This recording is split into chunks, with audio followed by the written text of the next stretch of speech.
Welcome to Hurrdat Sports Live. The Tennessee Titans select Cameron Ward, quarterback, Miami. I think just the unity and the brotherhood we've grown and built. I'm very proud of where we are. We've had about 6 or 7 leaders kind of rise to the top, and everyone knows the standard. So those guys are more for decision making for behalf of the team, as well as us talking about certain things that need to be changed. So to your question, I think just the unity and the bond that we built for the whole roster, that's the biggest thing for us. We just been working as a unit. We'll meet separately. Meet together as a team, as a linebacker core, see what we got to work on. Bauer, he having a hell of a spring. I ain't gonna lie. He's doing great. Keys taught me a lot. As being a leader, how you come in the room, bring energy, make sure everybody doing good. So we got a great bond as that linebacker room. I think just watching them for the last 14 practices and how they've competed. In my experience going on the road as an area scout and watching a bunch of college football, just being exposed to different teams. You kind of go out there as a scout and you're really looking at, the guys that you're evaluating. And as a big picture, what does this program look like and how hard do they work? Because you want to be able to take that back to know that somebody can work in your system, right? So just evaluating not only the talent, but also the effort, the grind, the grit, the toughness of this team has been really impressive. Good morning. Welcome into Hurrdat Sports Live, presented by Centris Federal Credit Union. That's DB. I'm Ravi Lulla here at Hurrdat Sports Bar and Grill. Hello, DB. What's going on? How are you this morning? I don't love the way that I sound. Most people don't either, so save your jokes. I think you sound great. I feel like a penguin. No, I feel like I'm just okay. It sounds normal to me. Sorry, DB. helps. Sorry, DBK. Does it? Okay. Yeah, it doesn't sound any different to me. I knocked her right in her earlobe. Well, be careful there. I don't want to hurt her.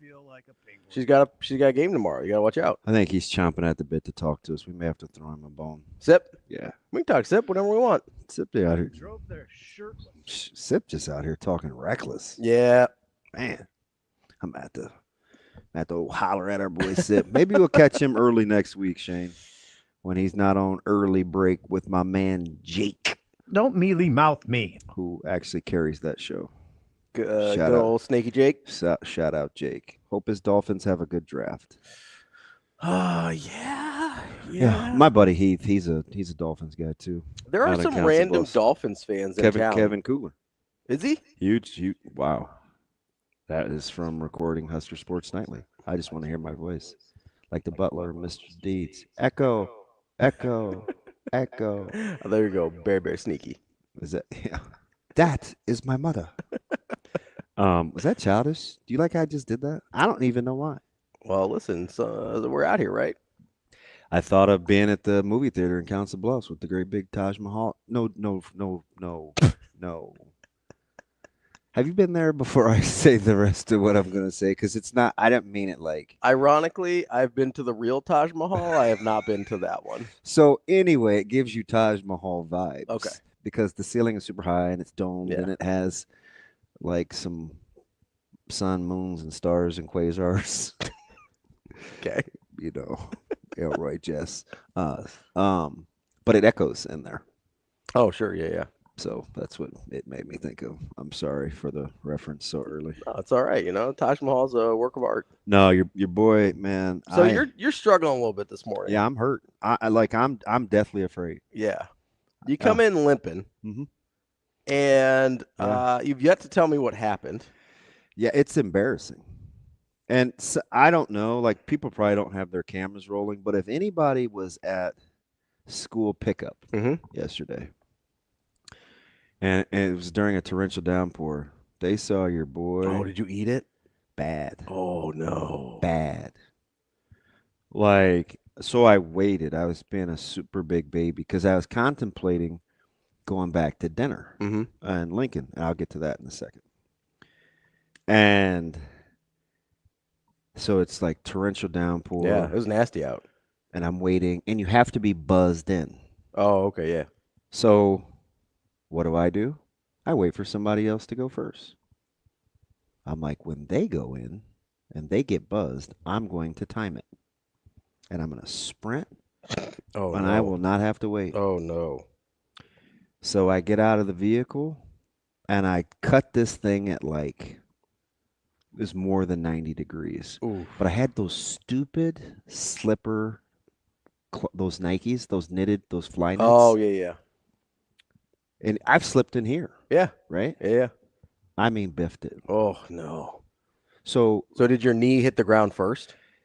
here's the funny thing. Yeah. Instinctively, I wish somebody would have videoed it because I should not have gotten up. Yeah. So my knee hit the ground first, clearly. Yeah. But do you know what grazed the concrete? What? My teeth. Oh. My teeth. Oh. Somehow I held, I'm a little cut inside. Oh. I'm dead serious. Somehow I was able to stiffen my neck at the last millisecond. So your head didn't bounce off the concrete? Yep. Dang. So it's pouring and I'm soaked. Yeah. I mean, I'm on the ground. Yeah. So what do I try to do? Get off the ground. Not a nice place to be. Yeah. So your boy tries to hop up. Zero balance with this knee. Oof. I'm like, oh my God, what did I do?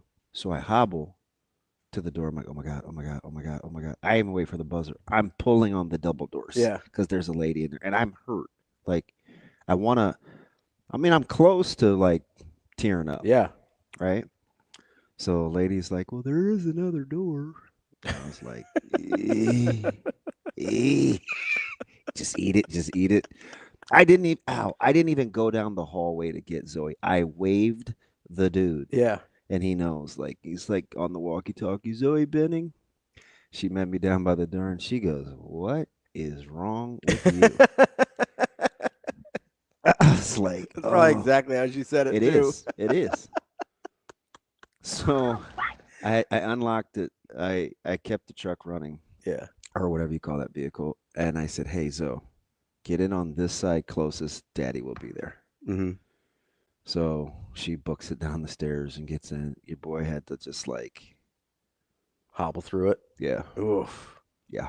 So those, I've never done that specifically, but anytime you get the knee is the first thing that hits the ground, those things hurt bad. Yeah. Did you see the swelling difference? Yeah. So I'm worried that structurally I hope nothing is wrong structurally.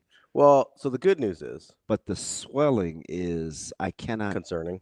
Yeah, I can't bend it really. So the good thing is, on a direct knee impact like that, the most likely thing you're likely to have done is the PCL. I know. Do you know why I think it's the PCL? Why is that? Because my heel cannot touch. Yeah. I can't take it to my hamstring. Yeah. So I can't go that way, which is exactly what happened to me against Okie State Thursday night. Yeah. So I was going down chest first, and somehow my heels got kind of back towards my back. So I'm bent the wrong way. Yeah, flipped a little bit. Yeah. But so I can't squat like a catcher. But I could extend my leg straight out. Yeah. That's a very good. It's totally a PCL. The good news about the PCL is they don't take super long to be functional again. You're probably. I need to be functional by tomorrow. Yeah, that might not be. No, I'm going to be functional by tomorrow. I will hobble out there and catch a punt better than any of these yahoos can get one healthy. But that's all I could think about. I didn't sleep a wink. Listen, that's a lie. I closed my eyes at 3:50. Yeah. I'm icing every 20 minutes. So you got 2 hours of sleep? I was not even playing. No, an hour maybe. Hour 30. Hour 30. Yeah. Maybe. Jason, you might need to come take care of our guy here. Hey, listen, I'm so serious right now. I need the swelling out so I can be active tomorrow. Yeah. But I would put a picture on. I would put pictures on Twitter, but it's. Yeah, Shane saw it. He goes, meh. I mean, that thing was bad, isn't it? Yeah, no, it's pretty rough. It looks like a big old fat ham hock. It looks like somebody hit you over the knee with a baseball bat. Yeah, that's how it would feel. Yeah. That's how it would feel. That's no good, man. But especially it was going to be, it's like Ice Cube, man. Yesterday was a good day. Yeah, so you were down in Lincoln. Yeah, it was fantastic. Just hanging out, yeah, breakfast. The cars arrived at the same time. So okay. I drove separate because I had a couple of things to do in the middle of the day. And they had sent a car for young Sharmar Brown. And so we pulled up at the exact same time. And from there, it was was really good. Do you see who I brought today, though? Yeah, I see. Because there's a key part to this story. I see we got Coach Eckler, and we Yes. got good old DBK. Yes. So we're excited for DBK tomorrow. Husker debut. As she took the podium this week. Very composed self. It's exciting. Big DBK fan. Yep. But this guy. So we're sitting around. And it's just myself, Sharmar, Trey Vincent Jr. is there, who is sensational, and Coach Rule. So TVJ is kind of doing his thing, and he's getting the tour set up. And so we're sitting in Coach Rule's. It's not really his office. It's like this extension, right? And he gets this text. So we can hear these people yelling. It's like church, except they aren't saying, "Can I get an amen?" It's like a football term, and then it's like you hear the players go crazy, and then there's like a football term, and so we kind of peek. We're kind of trying to listen, but we're not because we're just like, we're talking. I'm listening. They're talking, and all of a sudden these people cheer, and so Coach Rule's like, "Hey, hold on, can I get this?" He looks at his phone and he's like, "Man, Coach Sat said we just missed the best special teams meeting ever." And I was like, "Is that like you could hear it reverberate through on the second floor?" And it's huge. Yeah, like it's huge. But you could just hear. I mean, it's so about 5 minutes later, we're getting ready to go over to eat breakfast, and this dude, Coach Eckler, I'm gonna tell this story because it might have been the greatest thing that happened yesterday. Yeah, he jumps out around the corner like a scare tactic, like like that. I couldn't believe it. I was terrified. I'm like, this dude's a child. and Marty doesn't talk. Yeah. So so he's kind of startled, and he said, "And you, I don't even know if I like you, but I'll tell you what, we need you." And he went in. I looked at Coach Rule. Coach Rule looked at me. We went in the little break room. We just veered off. Yeah. We're like, this is going to be awkward because I don't know if this is what Marty's about, but hey, knock yourself out. So he proceeds to just get into Marty for like 6-7 minutes. Dang. And periodically you can hear. And, we coach these guys when, they'll score a touchdown. They'll score a goddamn touchdown. I'll have these guys on special teams where they're like, put me in, coach, and don't kick it in the end zone because not only do I want a touchdown, I want a tackle. I'm going to make a tackle. I had this running back. Like, he's just going through. He's, like, pointing at him in his chest. Yeah. I'm like, oh, God, he's going to say he wants to go home in about 20 seconds. You know how I get, right? Because I'm very protective. I'm like. Yeah. And you're like, oh, if he's not like that. Like, yeah. if he doesn't like that it's approach. Over. It's over. That's how I am. And he doesn't know him. He doesn't know him from Shinola. They just have all watched the film. Yeah. He never met him. Yeah. And, man, we sat down to eat breakfast, and Marty is super quiet. Yeah. And Gus, terrifying Gus. Yeah. The biggest man on that. Big dude. Yeah, on that campus. Is to my left. I'm in the middle. Marty's eating. Coach Rule's across from me. Avery and Troy are at breakfast. And Gus looks through me, and he goes, "You good down there?" Marty just keeps eating. He said, "Hey, what are you thinking about down there?" And Marty goes, "I like that dude." This was like 7 minutes removed from the tirade. Took him that long to process it. And I was like, I don't know if that was the single greatest thing I had ever seen in my life or the single most terrifying thing. But I am 1,000% not exaggerating. Yeah. I mean, my man shot his shot. Yeah. And it just reminded me of the story when Coach Rules was like early on in the interview, he thought he was going to have to kick him out. It's like, this dude's driving me crazy. He said, but he's so good at what he does, he had to listen. Yeah. It was sensational. So I won't get into the nitty-gritties of the conversation, but Coach Rule goes, "This is about as salesy as I'm going to get." But he still talked about the fabric of wanting to be at Nebraska, how it's important that you want to be here. Yeah. Not that they court you. And he was doing these compare and contrast. And I mean, he shot his shot. Like and so I asked him last night, I was like, I was surprised you use coaches by name. Yeah. And he said, I don't do that with kids coming out of high school. But I believe in the portal, you have to be able to directly compare apples to apples because kids are operating in the know now. When you're being recruited, it's kind of like this pie in the sky. Yeah, it's myopic, sort of idealistic view of everything. So I thought that was, I'm like, dang, that's pretty, like, noted. I also think part of it, because it's such an abbreviated timetable, Yeah. they don't have a chance to find out for themselves. Really. Right. So, like, you go on a first date with somebody, you can fake being cool for a date, right? If you are going on your first date is a week-long vacation with them, or if you're dating somebody for a year, you kind of figure out who they are for the most part. So, I mean, Coach was like in his bag. You know, he was like, hey, you know, when you were here and you camped, you ran, 4.51, and you did this, that, and the other. He said, you know what I'd have done if you'd have ran a 4.51? I said, he looked at me, he said, he put me on the Budweiser hot seat. He's like, what would I have done, DB? And I was like, offer him? He's like, yeah, I'd have offered him. I was like, whoosh. So that was a close one. Hey, you know I keep it real, right? Yeah. I was so nervous that he's going to ask me another question. I got up and pretended to be looking out the window while it was raining while they were talking. It's like, oh, I'm busy. Yeah. I said, don't mind me. You guys just do your thing. And so, and I think that resonated.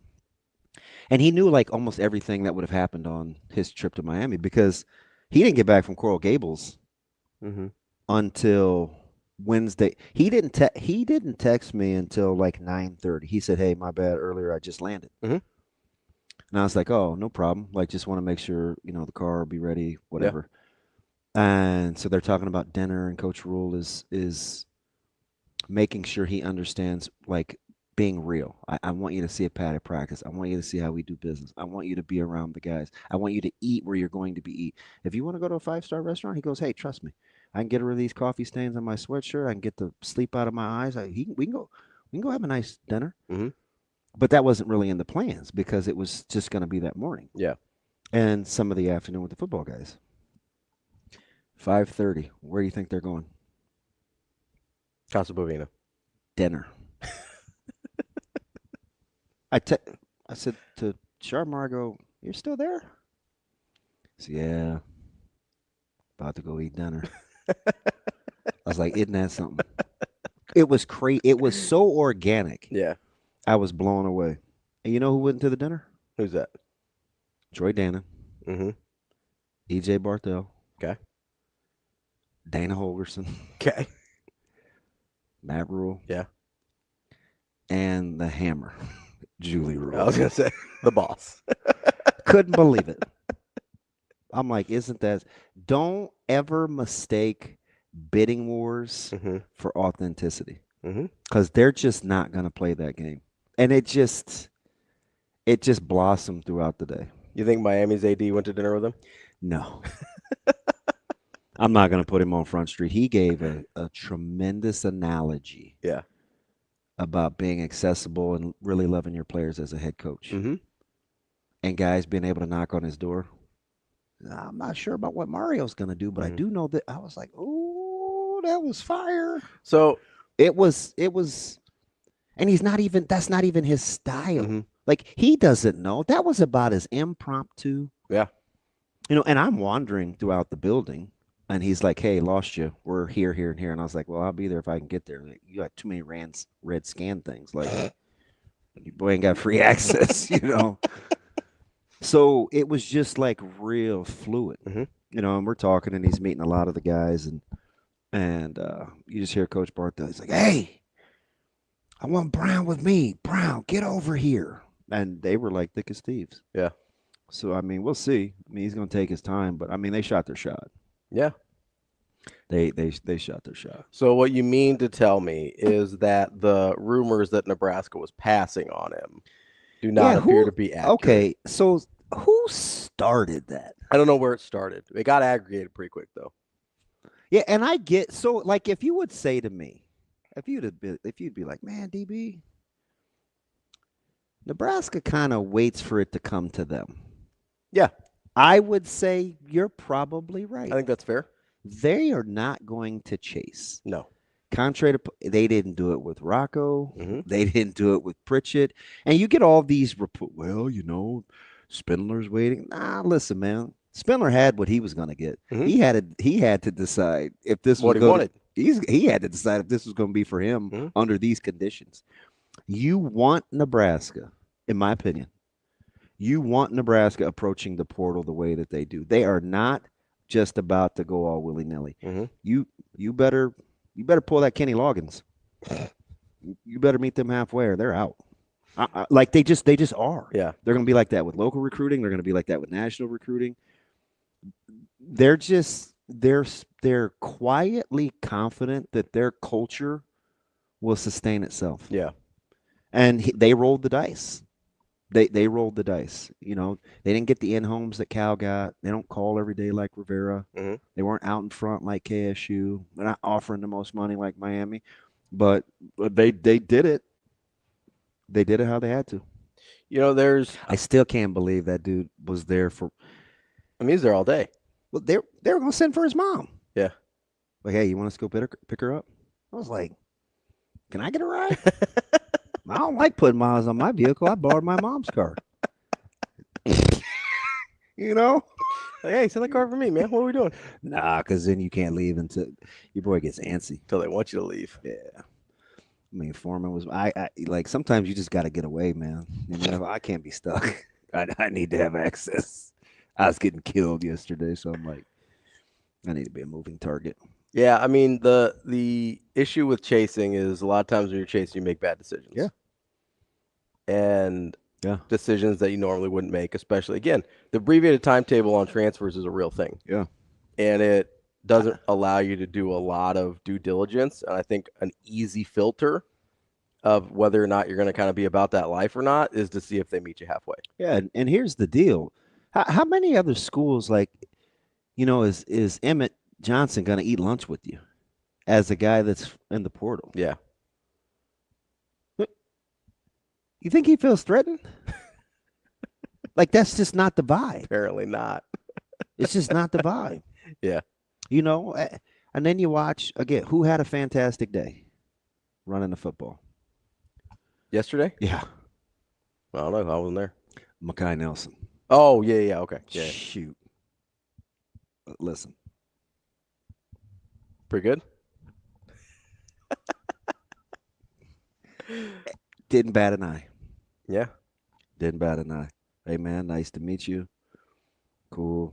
Let's ride. Like, they're on to something where you have a 5-star court, but soon to be 5-star. I don't think they can rate until May. I think May 1. You know, like, why is Trey Taylor back already? It's a good question. But you know who still balls? TJ Lateef. Yeah. Like, you talk about just preaching, controlling the controllables. It's all about the model behavior. I saw it firsthand yesterday. You know, firsthand. Yeah.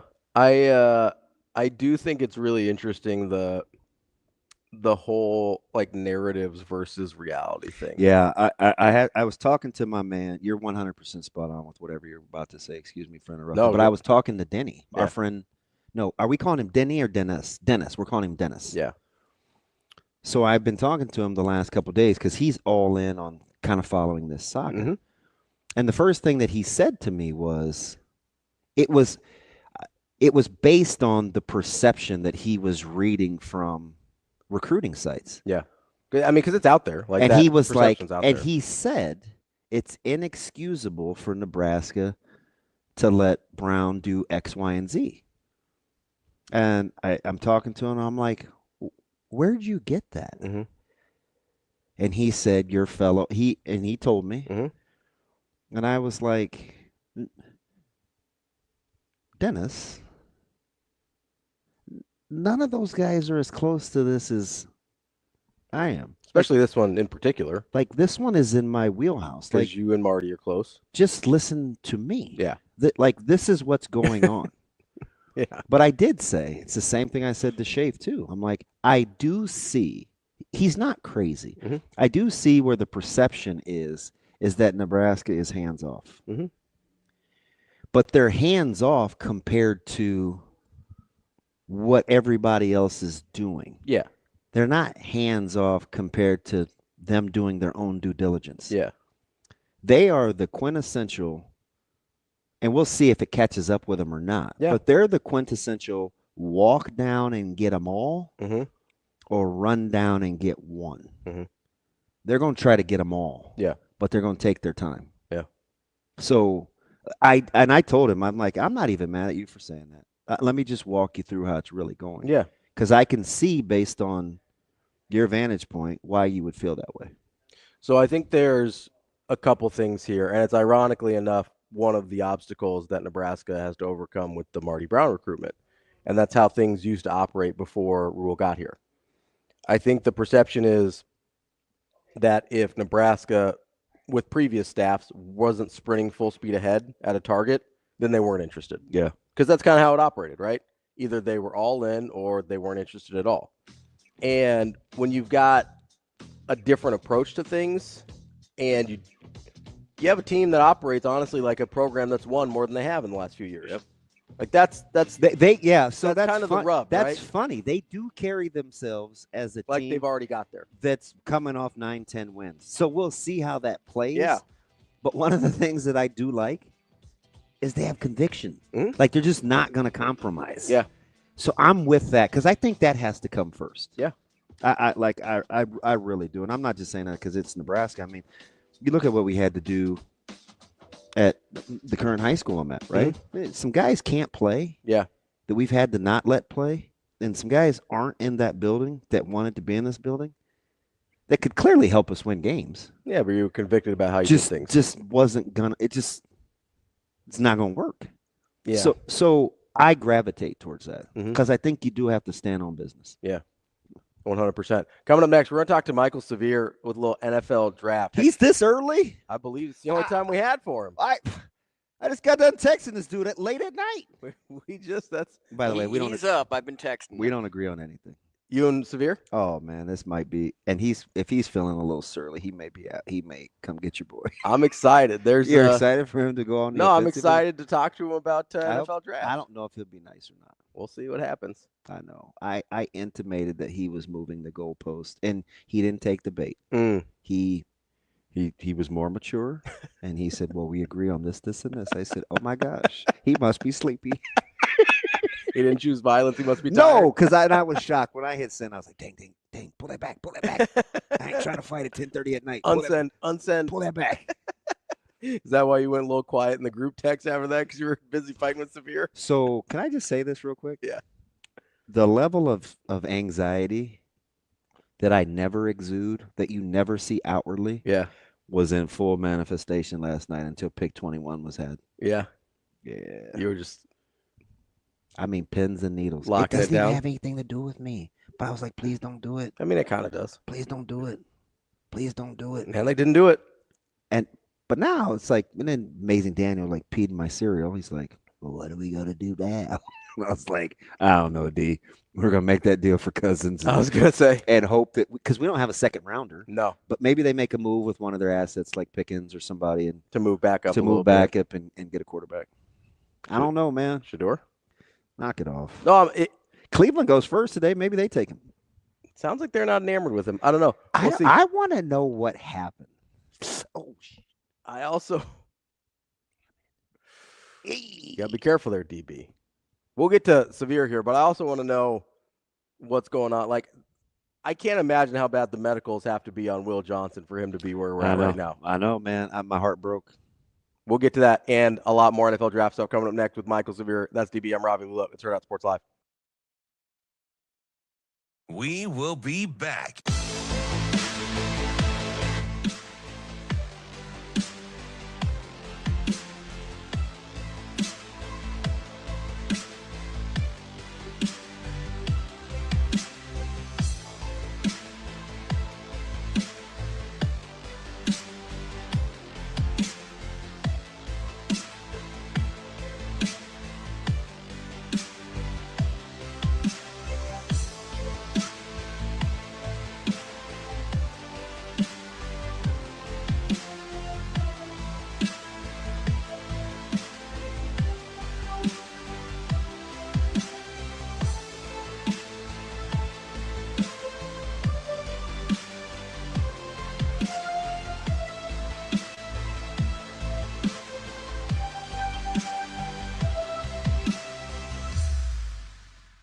We will be back.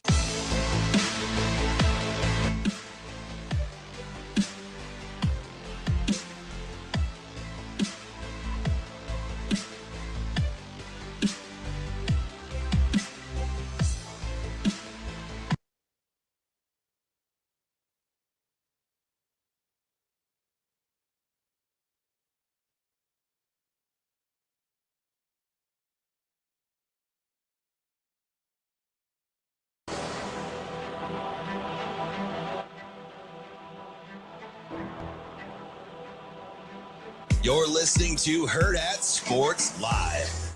Plus, you may be wondering why they're booing so loudly here now, and that is because the Chicago Bears have just been announced as on the clock. So with the 10th pick in the 2025 NFL Draft, the Chicago Bears select Colston Loveland, tight end, Michigan.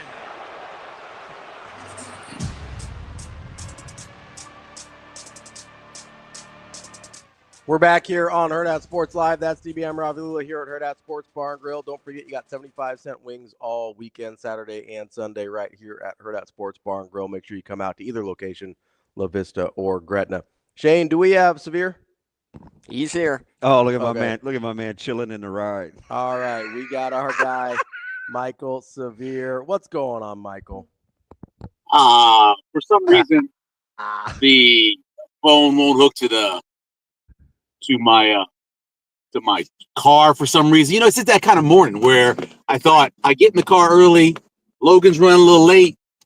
You know how that works. But that's good. I mean, it's day 2 of the draft. I'm excited. Hey, so I'm very proud of you for not getting in the weeds with me last night. Were you just keeping it above board? Because I felt like I wanted to take one of the texts back where I said I just kind of want to keep it to the original discussion. I wasn't implying that you were moving the goalposts. Did we lose you? Hey guys, I'm sorry. It's just so low. I can't hear you guys talking. Let me put my earbud in. Just try to make that work. I'm sorry about that. It just you take. I can't hear. I couldn't hear Damon talking. So let me try see if I can get the earbud to work, and then maybe I can hear you guys. Okay. All right. You let us. Go ahead, Damon. You ready? Can you hear us okay? Can you hear me okay? That seems like a no. That's a hard no. Can you hear me okay?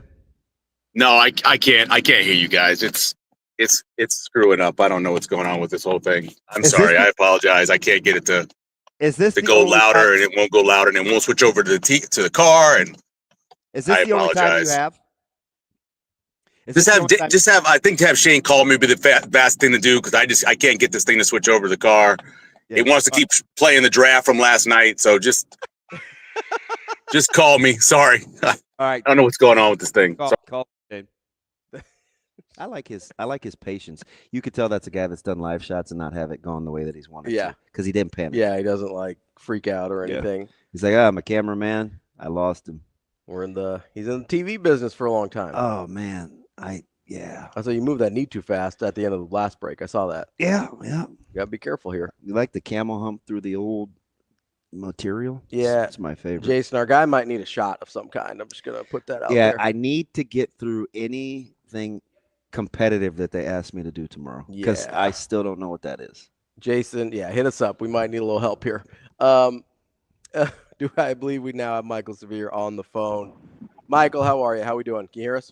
I'm good. So Damon was taking back a text. That's all I heard. I couldn't hear anything else besides Damon was taking back a text. I have no idea what it was. What was that? So I felt like I didn't want it to be a debate, but I said one of my picks was, one of my things was, hey, the Dart to Sanders thing, right? Because I was like, and you're like, well, I didn't like either one of them. And I said, well, that wasn't really the discussion about how much I liked him. I just thought that Dart was closer to Shedeur than Shedeur was to Cam. But you were very mature in not engaging me in that back and forth. You're like, I'm on to wide receivers. I like Ibuka. So I was like, Oh, maybe he was tired. I like that. I should be. No. I'll tell you. I did not remember. I'm sure we had the conversation. I didn't remember it. Now that I think about it this morning, when I'm not in the heat of the moment of watching the draft, I was too. I remember that. I remember you saying that. And my thing was, I remember when you asked me that, I didn't like either one of them. It doesn't make a lot of sense. And this is funny because so many things you benefit from having a famous father at times. Yeah. This is one of the times where Shedeur doesn't benefit from it because, I mean, there's not a person on the planet that would tell you that Jackson Dart is more prepared to play football in the NFL right now than Shedeur Sanders. But because of the amount of divisiveness about him, and part of it's his personality, he gets pushed down, and I don't know where he ends up.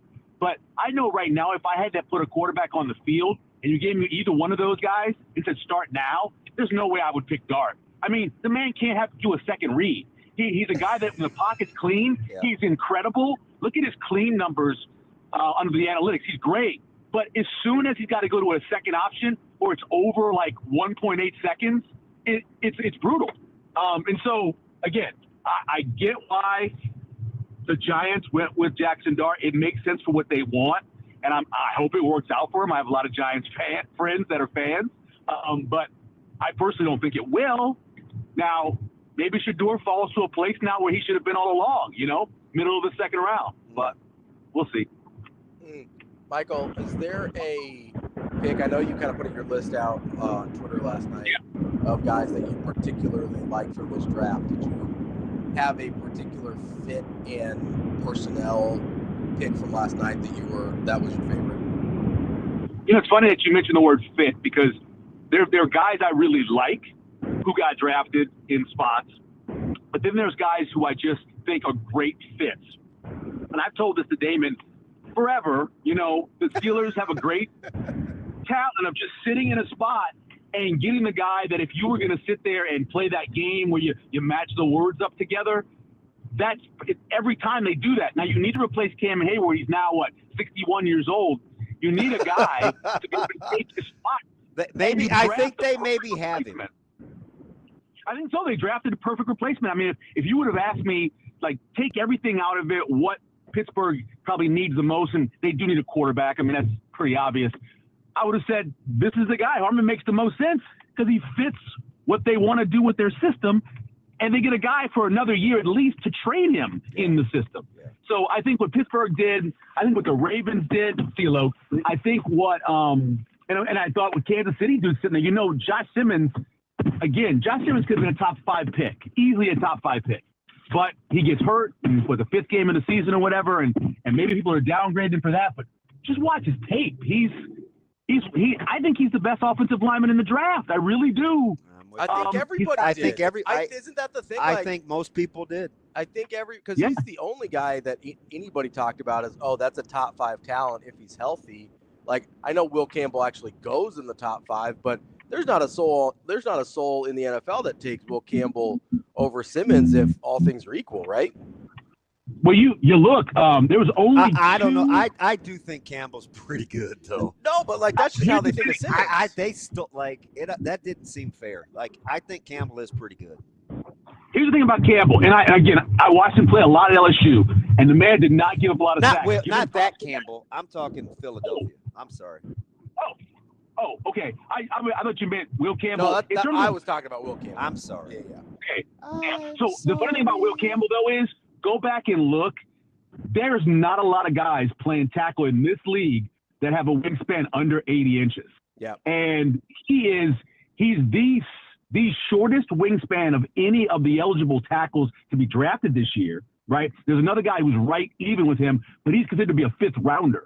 So I hate going against the history of the NFL, and taking a guy. But I think if Will Campbell ends up being a guard, just like what the Saints did, I think if ends up becoming a guard, then that's not horrible to have a really good guard, especially depending on what kind of quarterback you have. So I don't dislike Will Campbell going there. I just don't think that he's going to be a tackle in the league. Just like what the Saints did. I don't think Banks is a tackle.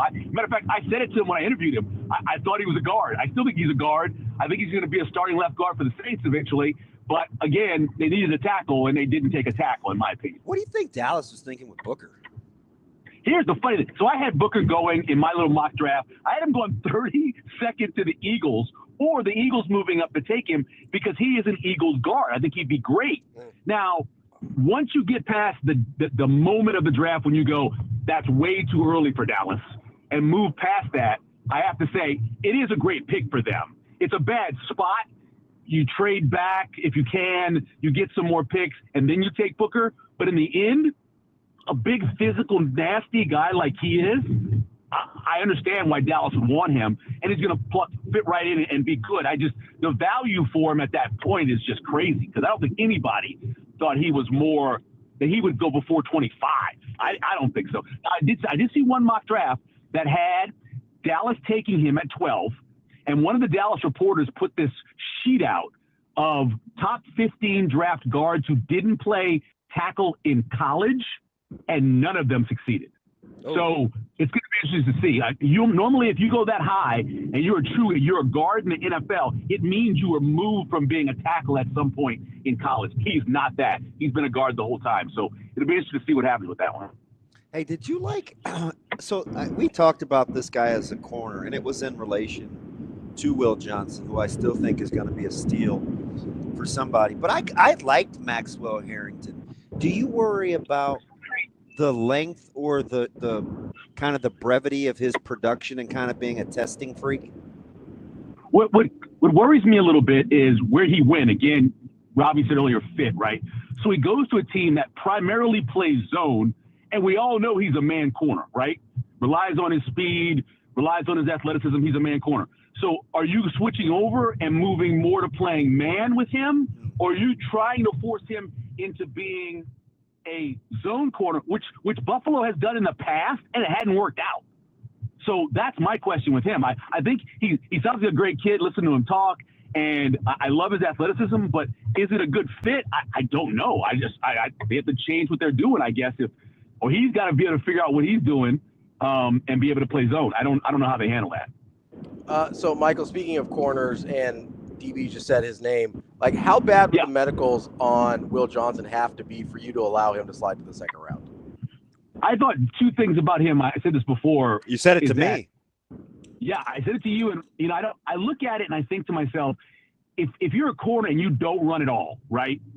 And you got great tape, which Will Johnson did, and there's no injury questions, then you could still be a top 10 pick. We've seen it before. The Cleveland Browns did it a few years ago. But if you don't run and there's medicals and your last year of tape isn't great, then I guess you can drop. It must be really bad, Robbie. It must be. Because if nothing else, somebody late in that first round with not a great corner class, honestly. Some of the other guys have injury concerns. So I think that it must be bad. That's all I can figure for him to drop completely out of the first round. It's almost got to be like a degenerative or something they're considered where they're worried about being chronic, right? Like I can't think of a single injury that's like a one-off that would lead me to be like, oh, this guy, like I'm worried about this guy long term, right? Like they have to be worried about something like a degenerative issue. I always worry about a foot because you want to say Liz Frank, but you don't want to put that on him right now. Oh, gotcha. Okay. Yeah, and even more than that, so there's 28 bones in the foot, dude, and ankle. So any of them can cause a lot of problems. If one of them is, like you say, degenerative, or it could be an issue where it's displaced and they're not sure the surgery is going to fix it. Because once you have surgery on your back or your foot, you're screwed. Yeah. Most people are. You're lucky sometimes if you're, Steph Curry and you come back from that. But usually when that happens, you're done. And so maybe that's one of the concerns. I don't know. It just has to be bad because the guy's got too much good tape from 2 years ago where he's the MVP of the national championship game and all this stuff. So I don't know how that ends up happening unless it's the whole medical concerns. Hey, so you think a year removed from the Achilles and him throwing the ball to the wrong team last year, and I know you hate the Falcons, so you got a lot to erase, especially of all the arguing you and I have done about Cousins. Could you see him being better than he was a year ago? Sure. I mean, he's still, you give him protection and you allow him to stand back there and just deliver the ball, and you don't force him to throw a whole bunch of deep outs, which it seems like his arm wasn't there for that last year. I think he can be serviceable. I think the money is the concern with him. There's so much money on the line, and if for some reason Atlanta did have a chance to move him, they probably would have to swallow a bunch of that salary. So I think, personally, I just probably would keep him as my backup and be a tutor and do it that way. Because I don't know if it's worth them moving him unless somebody's going to tell him we're going to take a bunch of that ridiculous contract he has. All right, let me ask you something. I had this debate yesterday into the wee hours of last night. I know how you feel about Tyler Shuck. And now that Sanders is at least in the second round, do you think value for the quarterback and think, oh, I can get Sanders as a second now? Or do you still look at a guy like Shuck for what he is, regardless of what round it is? I think Cleveland has to take Shedeur. I don't think they do. I don't. I'm not saying they will. I'm saying that if it's me and I really want to fulfill what Myles Garrett said, we want to win, I think you need to take a quarterback who can actually play, and I think play kind of early. I'm not saying Shuck can, but if you really are serious about this whole thing, there's enough qualities in Shedeur Sanders. Take all his dad out of it. Take everything. There's enough good qualities to where I would take him. And they got 2 second-round picks, I believe, if I'm not mistaken. So I would take him with one of those two, if not the first one. But I still think Cleveland needs to make that move and grab a quarterback. After Cleveland, I don't think the Saints don't like him at all. He doesn't fit at all what Kellen Moore likes in terms of a quarterback. So I don't even know who it would be if it's not Cleveland for Shedeur.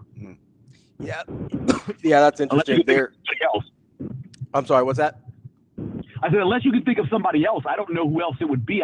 We looked at it yesterday, right? You looked at everybody after 21, and there's only like 4 teams really that need quarterbacks, and I don't know who else it is besides them. So the Browns have the 1st and 4th picks of the second round. The Saints have the 8th, which you think they're not interested at all.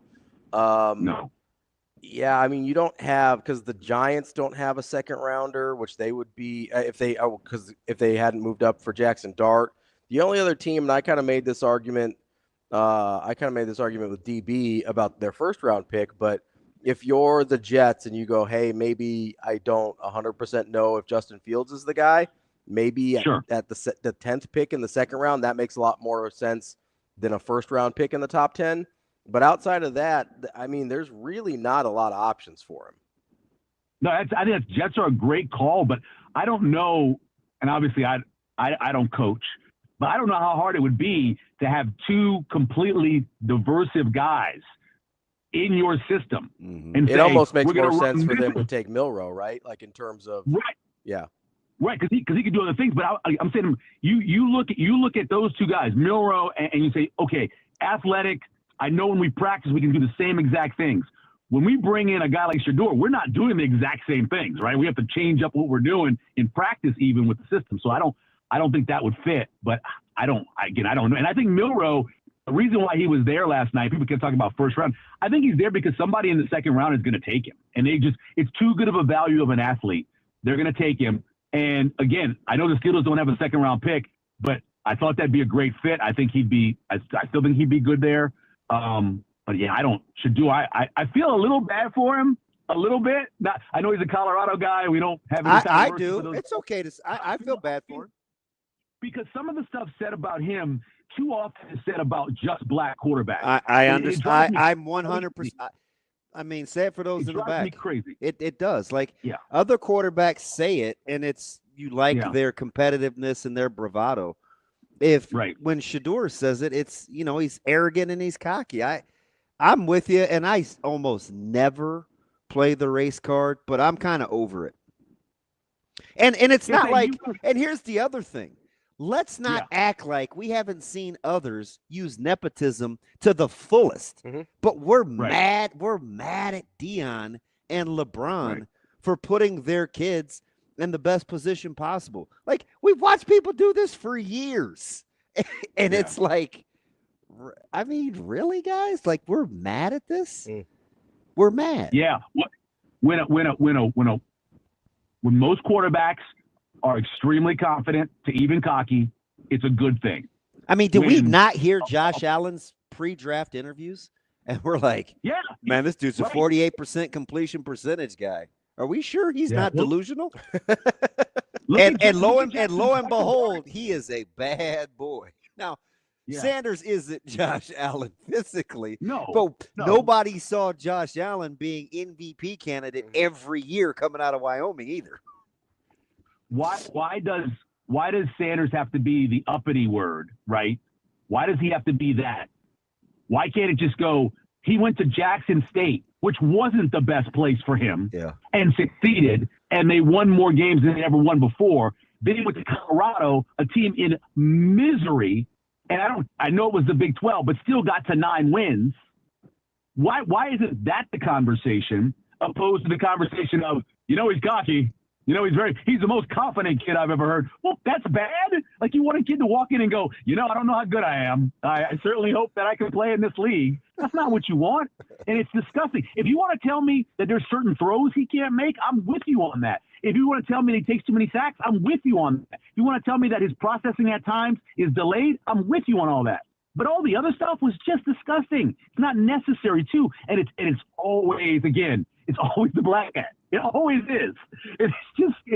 It drives me nuts, man. I told you this thing. I did a research paper on this in college on the black quarterback because I addressed the 1988 college ball season where you had like 10 guys who quarterbacked the best. Hey, was this the McPherson, McNatt? Was it that stretch? Yeah, yes. And Rodney Peete, and those guys didn't get shots in the NFL. They either had to be a backup or they had to go to CFL to make it work and all that. And I'm like, why was it? This is back in 88. Some of the same conversations that were happening back in 88 are happening even in 2025, and it's sad to hear. And as much as I think Todd McShay, I like him. I mean, we used to have him on the show before Todd McShay was Todd McShay, but some of the stuff he said I thought was uncalled for. I didn't think it fit of what needed to be said about Shedeur's issues as a player and quarterback in the NFL. Yeah, you know me. Ow! Sorry, bud. My bad. That was totally unprofessional. You kick somebody or what? No, I'm sorry. He's dealing with the knee. God. Oh, okay. Yeah, I understand that. Sorry. Two things. Number one, I'm an NFL Network guy. I wish. Oh yeah, me too. I wish they would move Louis Riddick over so he wouldn't get buried on ESPN. Mm-hmm. But I did like the addition of Klatt to the NFL Network as somebody that actually I felt like knew what they were talking about and could remain fairly objective. So I weathered that trade-off, but I'm not going to lie. As an NFL Network guy, I wish they could somehow steal Riddick. But he just makes too much bread over there. But they bury him. Yeah, he barely gets to talk. Oh, I would love an all-star team. I want Saban, right? I like listening to Klatt. I think if you could merge them, because I don't listen to the ESPN one at all, the main one. I'll listen to the one with Saban for a while. I'll flip over there and hear what he had to say, especially one of his players gets drafted. And then majority of the time I'm listening to NFL Network. But Rich Eisen has gotten to the point where he's so annoying and so over the top in his stick that it's even hard for me to listen to them at times because of him. I'm not even – it pained me to say how he butchered the Jacksonville-Cleveland trade. I'm like – and I'm Ron Burgundy, and I know I can't read, so I wanted to let him off the hook. But I would play to my strengths. I would just memorize the information that I wanted you to know, and I would just talk. I'm like, what? I had to rewind it.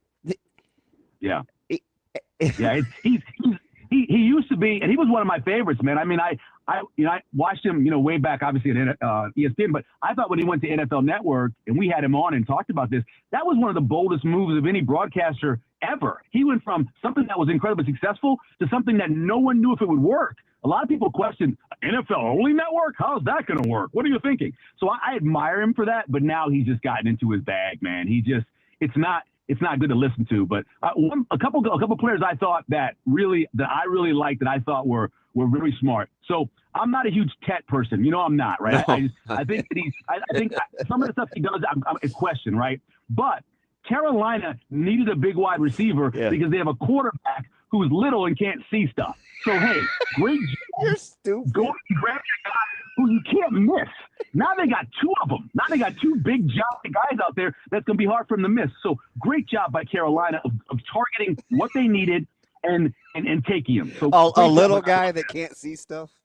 I mean, really? How many times do you see that? It's funny because Ted is leaving Arizona where he had a little quarterback who couldn't see stuff. It was the same thing. Now he's got another little guy who can't see stuff. But I thought that was great. I mentioned earlier that I thought that, the Saints I wanted them to take, I thought Mikael Williams would have been awesome in the system, but they did address their big need. The offensive line was a mess last year. They don't know who can be healthy, who's not healthy. And so I thought that was great targeting them. And then when you get later in that first round, the Ravens are funny because I mentioned about them sitting in the spot. He's gonna be a star. He's gonna be a star. They also take guys, and I think college programs used to be more like this. NFL programs should be like this. They took a guy who they know can fit in not just their system but into their culture. He fits their culture so well. He already looks like a Raven. As he was talking, I said, that dude's a Raven. And so, and you're putting him next to Kyle Hamilton now. Like, they'll be silly. Exactly. And that's how you build. And the other one is, I thought Denver did a great job because Sean Payton is doing essentially what he did with the Saints, right? Now, he has his quarterback who's a little undersized, and maybe he's not going to be Drew Brees, but he went out and got he's going to get a running back, but he went out and got a guy who is versatile in the secondary. He had that. When he had Darren Sharper back there, he's had guys in his secondary when they won a Super Bowl who could play different positions and be really athletic back there. Went out and did it again this year. So I think that he's building an interesting team at Denver. And I know it's hard to win in that division, but I think now this round, you go out and you go and get, if you can't probably get Trevion Henderson, he'll be gone, but you go get one of those good running backs and it'll make all the difference in that team. That's our guy, Michael Severe. Michael, we appreciate it. As always, great stuff. Enjoy your draft takes. We'll talk to you soon. Talk to you later, guys. Bye. That's our guy, Michael Severe. Coming up next, we'll talk to Tim Verghese from inside Nebraska. That's DB. I'm Ravi Lulla. We'll be back. More Hurrdat Sports Live.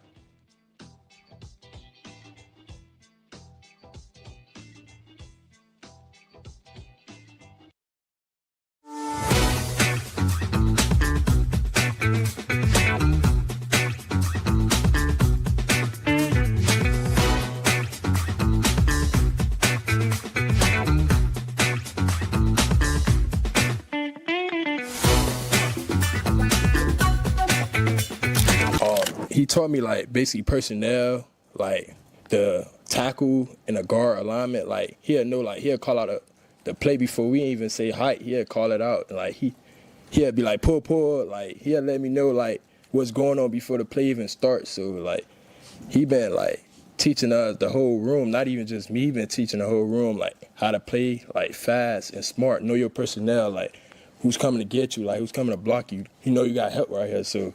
He been teaching.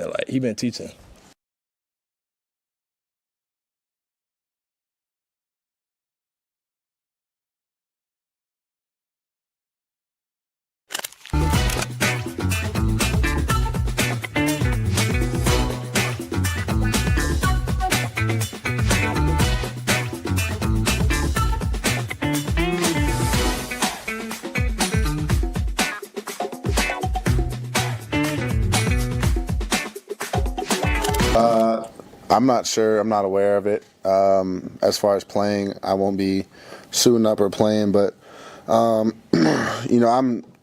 excited to be back in our stadium with our fans. I hope they all come out and we can get 40 or 50,000 in there. And I'm just excited to watch our young guys. They've put a lot of work in. They've grinded all spring, all winter. So for them to be able to experience what it's like in Memorial, it's one of a kind. So I think it'll be just a small preview to what it'll be like in the fall.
aspirations can drive us.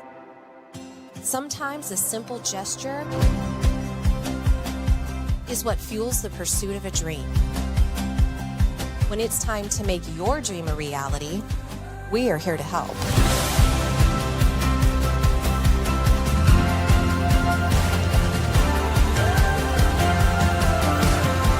Centris Federal Credit Union. We are where you are.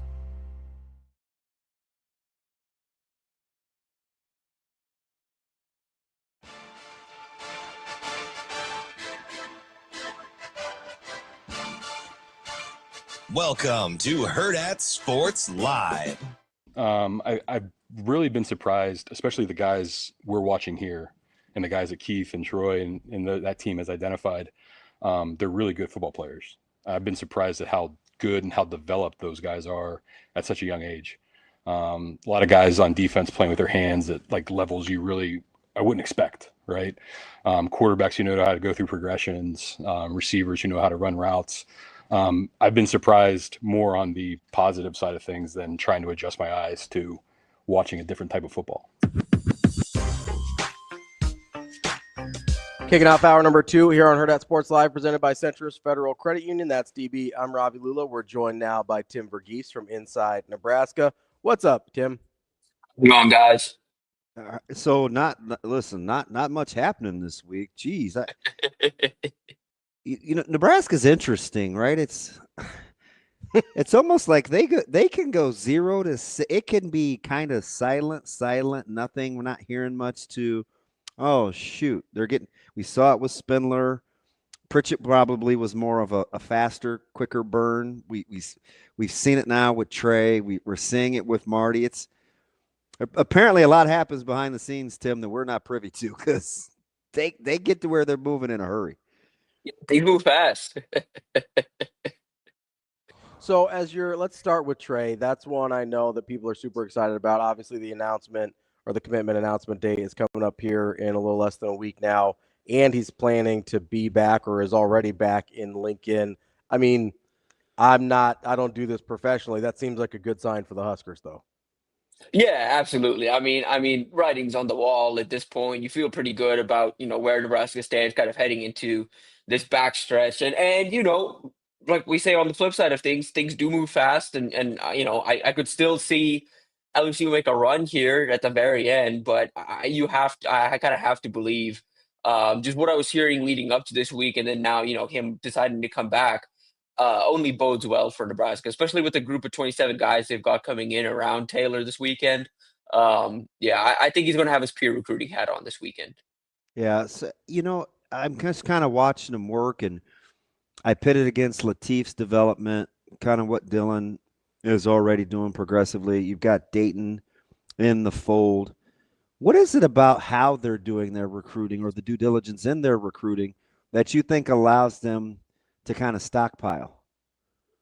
It comes down to Dylan. Like it just doesn't happen with quarterbacks, right? Unless you're Ole Miss, right? But that's the thing. When you get a guy like a guy like a Dylan, it gives you a little freedom to move around and operate a little bit, and it also gives a lot of these top quarterbacks a reason to look at you. So they say like, hey, Dylan thought this was good enough. Why is that? And so all of a sudden increase grows, like Nebraska already had Dylan in the fold when they started pushing for TJ last January. And it was pretty early on into talking to TJ that, Nebraska kind of emerged as a favorite. They were able to get that done. They got Dayton done in the fall, and now they're looking ahead to 27 and, talking to people in the program. If it's not Taylor next week, I think they're going to get their guy this summer regardless. I think they want that 27 guy in the boat early because after getting Dylan and after seeing how the sport is evolving and shifting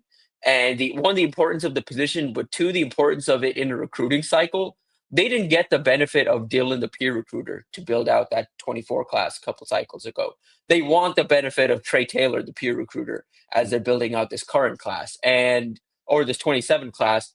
And if it's not Taylor, it's going to be one of these top 27 arms that they're in on. And I think they're going to get a pretty good one, even if it's not Taylor. And that's just kind of where things are is now the dominoes are falling faster, so they're forced to speed up their process. But as a result of having Dylan, they can kind of be a little picky and also go in on, hey, we're going in on Trey Taylor, number 4 quarterback in the country, and we're going to go up against ACC powers, and we think we can win.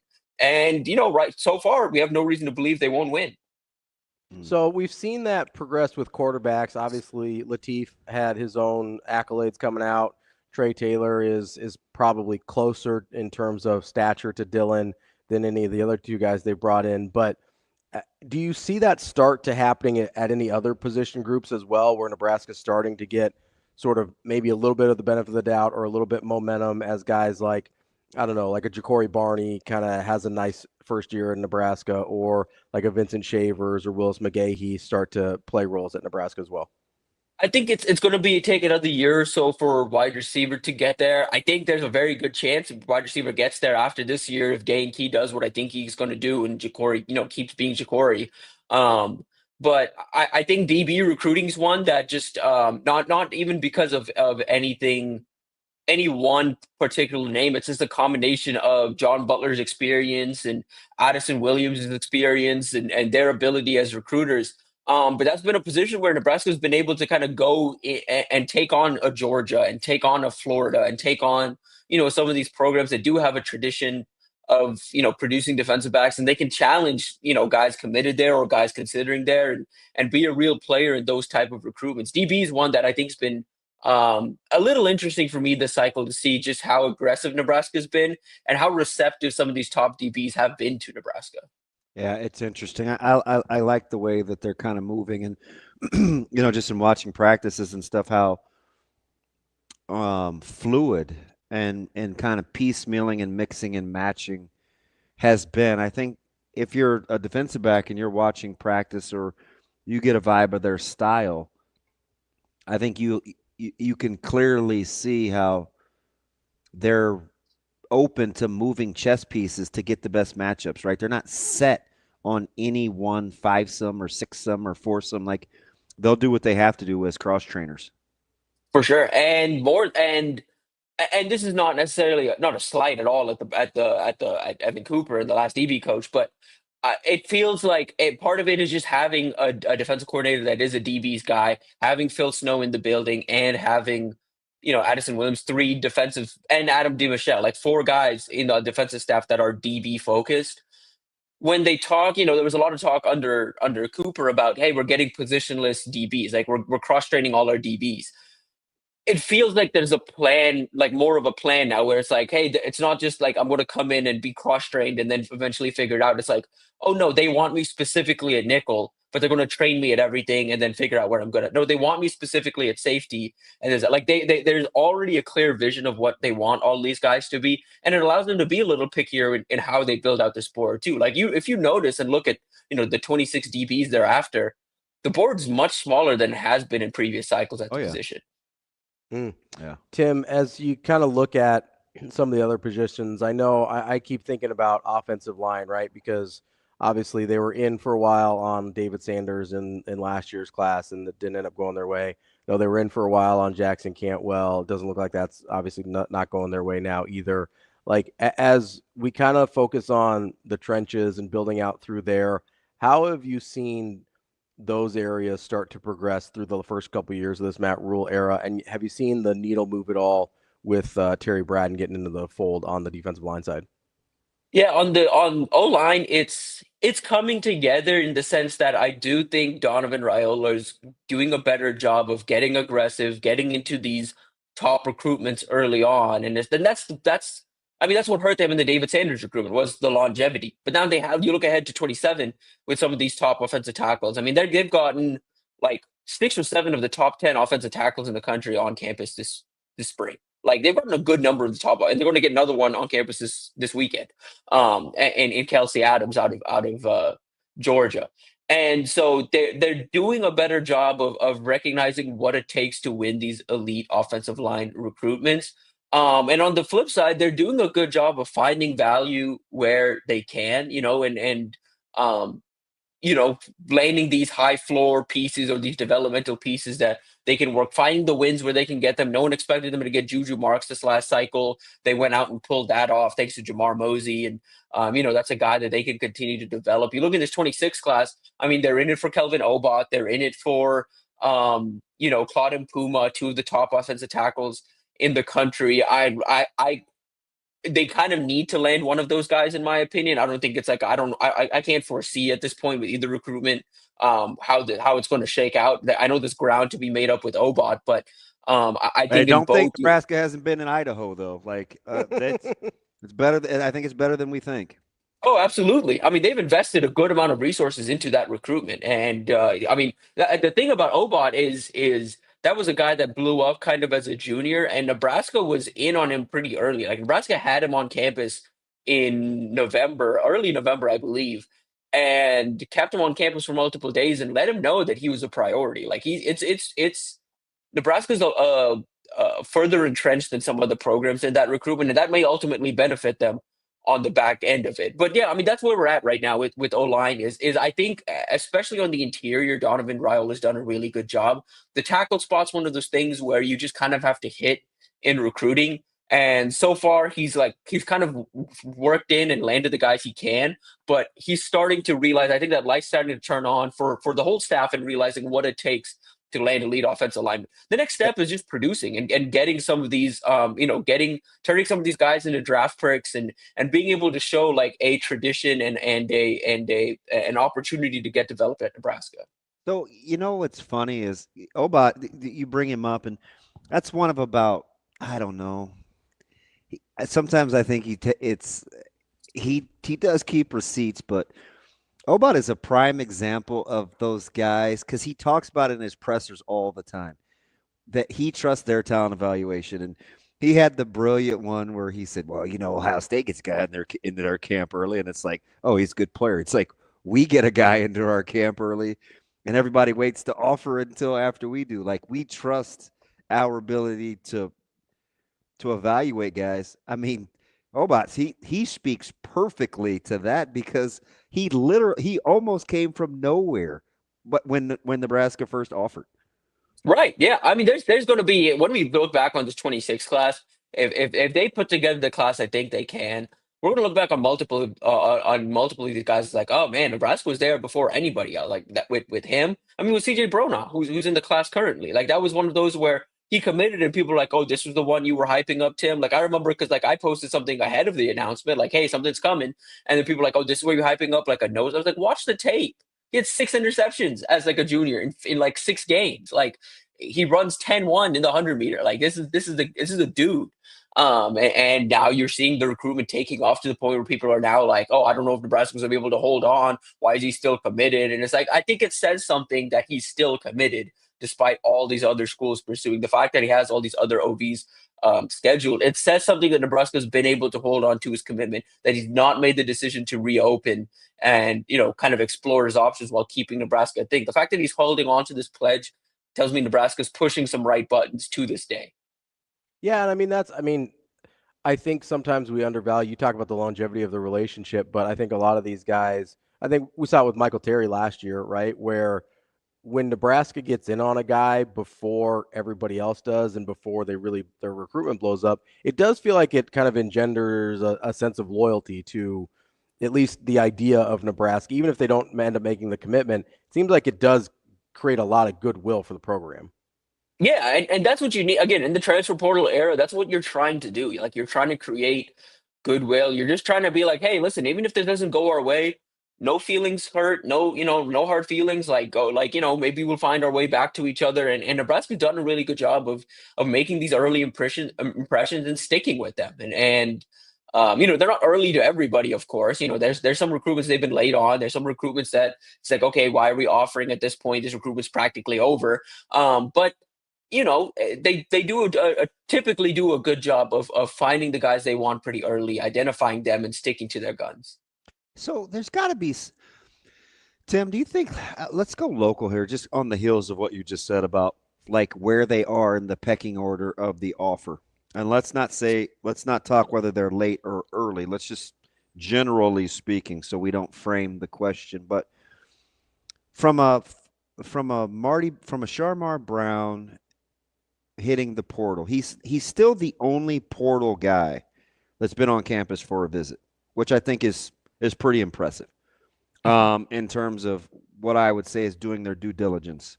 Or you compare it to a guy like Darian Jones, who some may say, hey, Nebraska was here in the pecking order in terms of them offering. Where do you fall on the sword when it comes to using the term either due diligence or doing their homework or making sure that they get it right when you're trying to slot when and how they approach their recruiting process? I think when it's Nebraska and we know the staff to this point to be transparent and they are transparent, I don't mind. And that's the when people talk about in-state recruiting and they complain, and specifically when they complain about in-state recruiting and how, the staff is ignoring in-state recruits or whatever, what that whole conversation ignores is this staff has done a fantastic job of reaching out to these programs, these coaches, and these players and these parents and letting them know exactly where they stand. There's a transparency on the situation. Darian Jones wasn't affected by the fact that Nebraska was quote unquote late to offer him. He understood, recognized the situation. Like Nebraska laid it out like, hey, here's where we're at with our DB board. Here's where you stand. Here's what we need to see. Here's how you can earn an offer. And, went back, did those things and got the offer, and it wasn't like he did those things. It was just there was new information Nebraska wasn't privy to. They got exposed to that information. They were like, oh, okay, well, he checks off the boxes we needed him to check off. Let's go ahead and offer. We have no real questions there. We're sure there. And with Shamar Brown, it's like hey, we are comfortable with our running back depth. Like, we weren't lying a couple of weeks ago when Matt Rule said, I have no concerns with running back. He wasn't lying when he said that. And so, but they still do their due diligence on a local talented running back that entered the portal. And then they realized pretty quickly that the market is a lot more competitive than what they thought it was, or initially thought it was. And when you look at that recruitment and you say, okay, well, what can we add to this offense? How do we make this program better? This is a guy that can make the program better. He's not just a depth piece at back. And so they've decided to press the accelerate button on this recruitment, and they have him on campus, and now are a legit contender in this mix compared to with these other three programs. Will they land him? We'll see. Like Matt Rule said, desperate teams set the market. There are a couple of desperate teams in this recruitment that need running backs. And so I don't think it really matters when. I think it matters when you offer, because like a high school recruit, because that stuff sticks. But with local guys, and specifically with transfer portal guys, the timing of the offer doesn't matter as long as you're transparent about the situation. And Nebraska's done a really good job of staying transparent for the most part with in-state guys. We're talking with Tim Verghese inside Nebraska. So, Tim, I do think it's interesting, from a lot of people on the outside, how can we tell whether or not, hey, Nebraska's maybe being patient on this guy, doing some due diligence, versus maybe they're not that interested? Like, is that something we can even, just from the outside, how are you able to determine that? I think it's really hard to sit here because I think the Darian Jones is a great example, where you sit here and you go, oh man, Iowa offered before Nebraska? That's kind of weird. And then all of a sudden Nebraska gets an offer and you think, oh, well, they panicked because Iowa offered or whatever. And that's not really how the staff operates, but it's hard to see all the details from the outside, And we've seen them not do it. Like we didn't, like with Tamala or Amarion, where they're not. The offer never comes. Yeah, like they're not. I don't think they panic offer, but I also think in the same vein, though, TV guys that say yes to other schools regionally shouldn't be looked at like, well, we thumbed their nose at them because Nebraska didn't offer. Like, the piece we're missing, and it annoys me, and I know people think I go out of my way to defend Amarian Jackson, but what I'm saying with recruitments like that is Nebraska. Ravi said this to me earlier, Tim, and I think he's kind of right. Their approach and the level of security they have in their eval comes across like a team that wins 9, 10, 11 games every year. They haven't yet. So I think we let that creep into our forefront that they're I don't know. It makes us insecure. Yeah, like we're insecure about their recruiting process. But in the same vein, I'm not going to knock AJ for not fawning over Nebraska if he doesn't see the attention that he's getting from them either. Like, he's good enough on his own merit to go do his own thing without needing the homeschool bump. I think we should embrace that as opposed to pitting one against the other, because it used to be a death sentence if Nebraska didn't offer. And then we would say, well, what's wrong with this kid? It's not like that anymore. And I think we should celebrate that as if you want the best for kids coming out of this state. It's certainly a win for high school football players. You know what I mean? Like, yeah, absolutely. We're just not mature enough to have that nuanced conversation. It drives me crazy. Yeah. No, but I agree with all of that. Like from the again, the way the staff evaluates and the confidence they have is like they probably you can probably do that when you and have the fan base's trust when you are winning 9-10 games or whatever. But on the flip side, like you mentioned, it's just it's a tough conversation to have with people because there's the kind of the maturity there of hey, this is a good thing for in-state recruiting. Like outside school, like Missouri and Iowa State, they don't need Nebraska's validation anymore.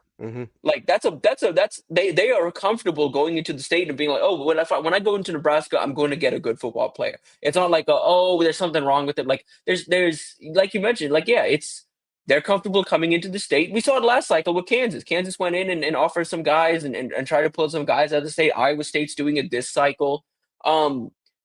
And I think just, again, part of this is also just the reality of college football hasn't really set in for some people that there's a separation within these Power 4 conferences of the top 2 programs and the bottom 2 conferences in the Power 4. And there's still, at the same time, it still is a big deal to go Power 4. It's still a big deal to have, it's hard. I don't thumb my nose at any. It's hard. Absolutely. It's hard. Guys leave Purdue. You know what I mean? So it is hard to win at this level in Power 4 football. And it's hard to be a good player too. So I don't knock. I think it's good for everybody. I really do. Right. It's got to up their game and be good at their evals. And in the same vein, I am happy that other schools don't need Nebraska's blessing, because that only hurts the kids being recruited, right? Yeah. Because there's just really good players. Yeah, absolutely. And it's only going to keep growing. I mean, again, we're going to have the same conversation next year with Torrey Pittman and Matt Erickson and that 27 class. And, I'm sure we're going to see some more guys rise to the talent. I feel like the talent in the Metro is only continuing to increase. It's a good thing. It's a good thing. And again, I think all of these conversations are funny here because obviously the local focus here. It's again, when I was covering A&M or Michigan, and those states do consistently, obviously Texas is a different level, but it's the same thing down there. It's A&M will freak out every cycle when there's a guy that goes to a school where, a lot of Aggies go to when he doesn't go to A&M. And it's you win some, you lose some. But at a school like that, like A&M, it's you eventually get over it because it's every year you're going to miss out on some in-state guys. We're just going to have to kind of get used to the fact that Nebraska is producing a little more talent than they have in years past. These guys are Power 4 ready. They just may not be. We're recruiting a Big Ten contender. We need this level of athlete. They may not be that level of standard, but that's a very high standard. There are 150 guys in a recruiting class that fit that standard. That's our guy, Tim Verghese, Inside Nebraska. Great stuff, Tim. Appreciate it as always. Enjoy your weekend. Thanks, sir. Appreciate y'all. All right, buddy. Yeah, that's it's an interesting, and I think we owe Iowa a little bit of credit there, because they were one of the first schools, at least a power school, that would come into Nebraska and not need a Nebraska offer to say, no, this guy's a good football player. Yeah. So we owe Iowa a little bit there. Yeah. In terms of the high school sports. Yeah. It's been like this for a while. Yeah. But now the guys are going and having success other places. We get a little cringy with it. But trust Nebraska's eval too. They're going to be particular. The dirty little secret that we don't talk about, I think it's almost just the opposite with this staff. I think they take pretty good care and concern about the individual players in this state to see about fit, the mental makeup of what it takes to be an in-state guy that can handle what comes with how long it takes you to play or how much you're playing. Like, you have to be built a certain way. It takes a little extra. And conversely, I mean, good on a guy like AJ who can continue to – he racked up offer after offer after offer, and he didn't need a shot in the arm from Nebraska.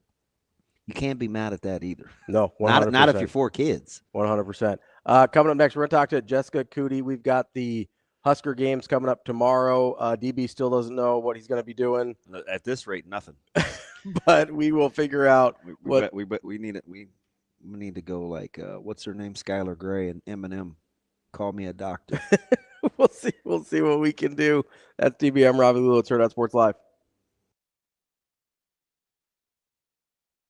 So I was in the NFL for 18 years. Was really fortunate to be with, great organizations with great people. And when you're working in the NFL, you kind of think, well, there's only 32 of these jobs. If eventually you want to take the next step and apply what you've learned during the course of your career, things have changed in college football. These opportunities have presented themselves now. And I just thought with Matt being here, my familiarity with him, it would be a good transition. Why do you like him? Why do I like Matt? It's a good question.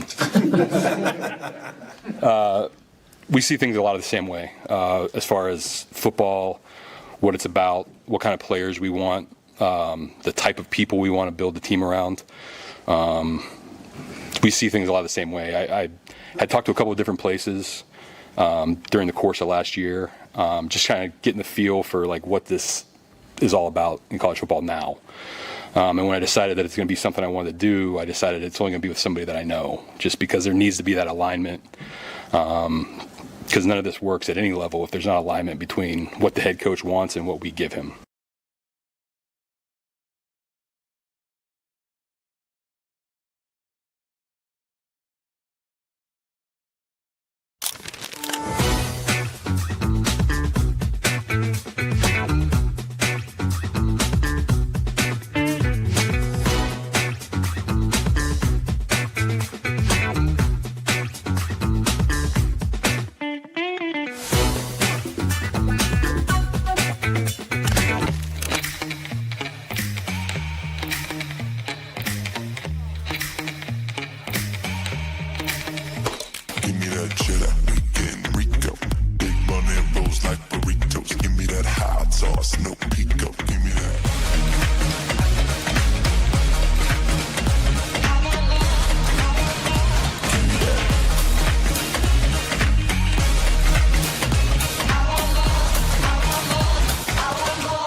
Just the community here. That's the reason why I kind of committed here, as well as the coaching staff.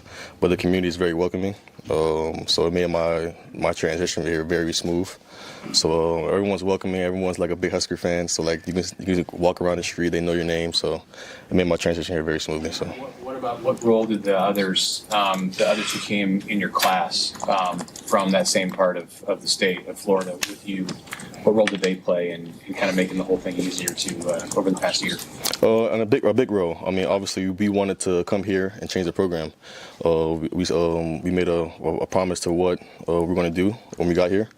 So I mean, obviously, them coming here made the transition here extremely smooth as well. So.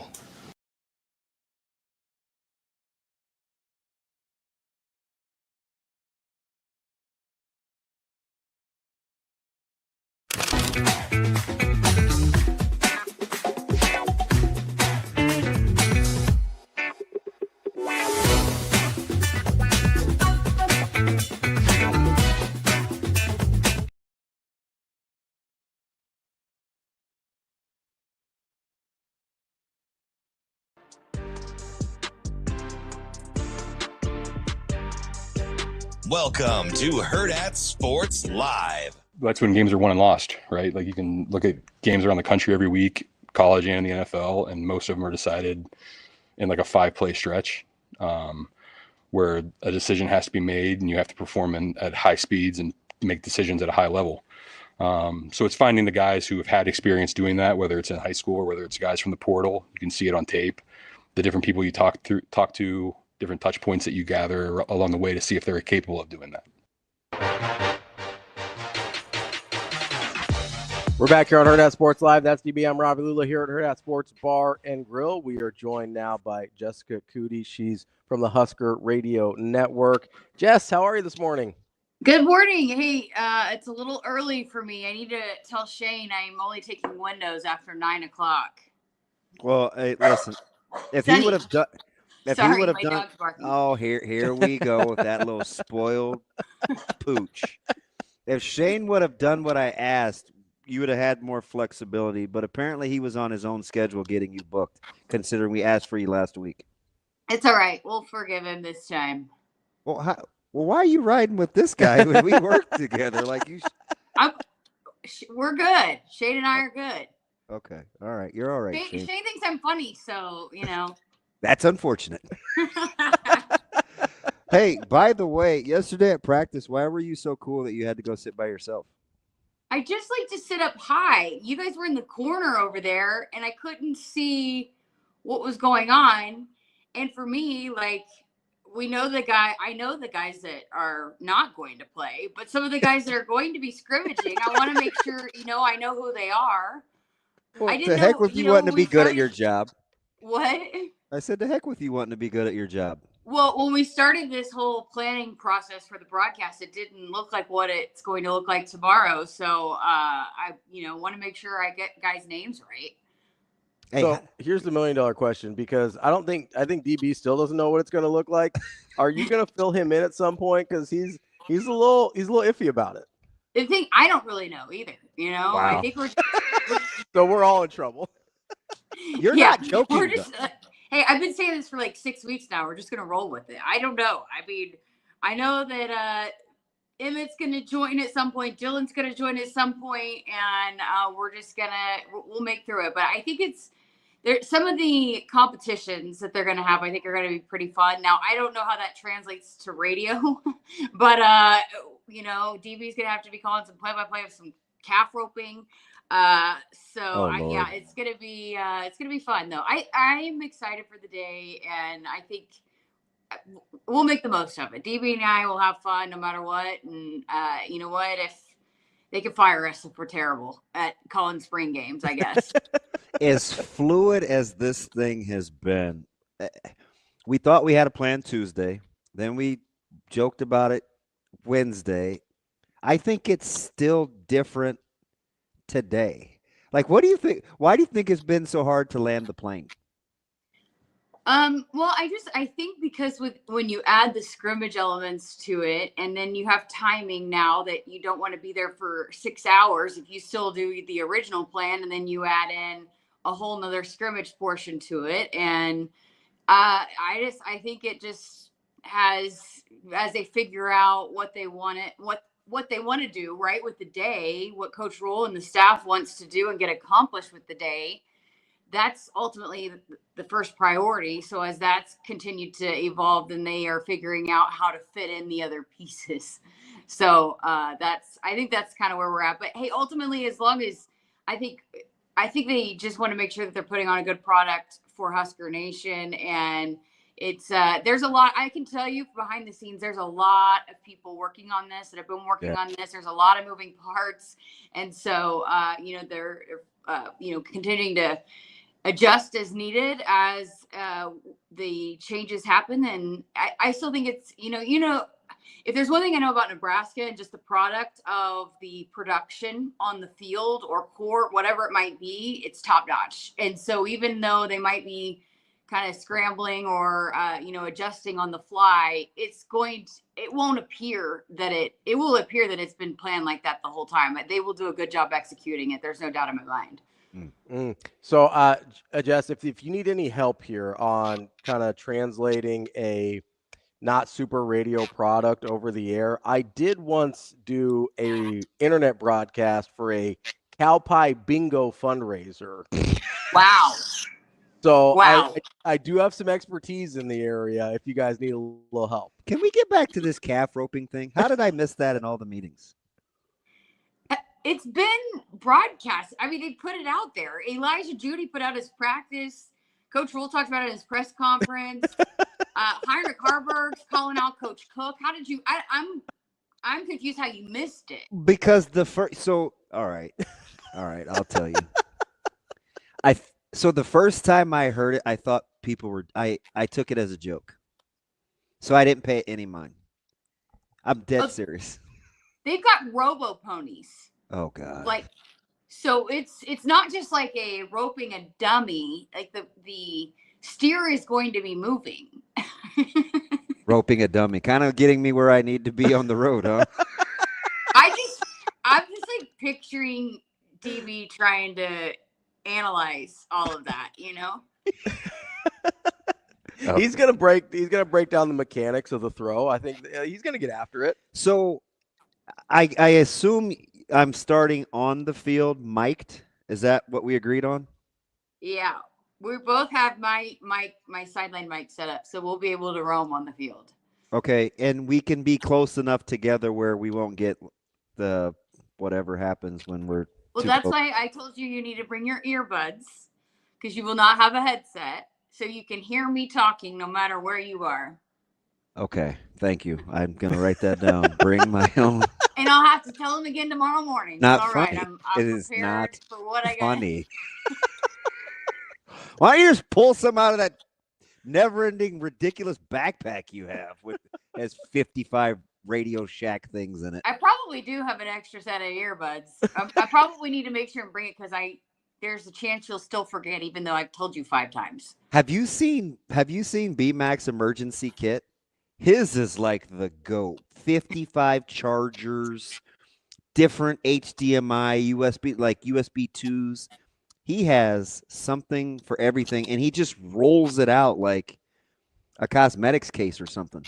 Yeah, listen, when you've had to be on this side of it for a while, you understand you get put in just about every situation where you have needed something that you don't have. And it might not ever happen again, but you're never not going to be prepared for when that happens again. So for the games and stuff, from a fan perspective, is the interaction portion of it, we kind of viewing that as kind of the fun part where we kind of let them be involved as we're doing it? Because that's kind of cool trying to make that happen through radio. Yeah, I mean, I think or challenging. I think it's cool.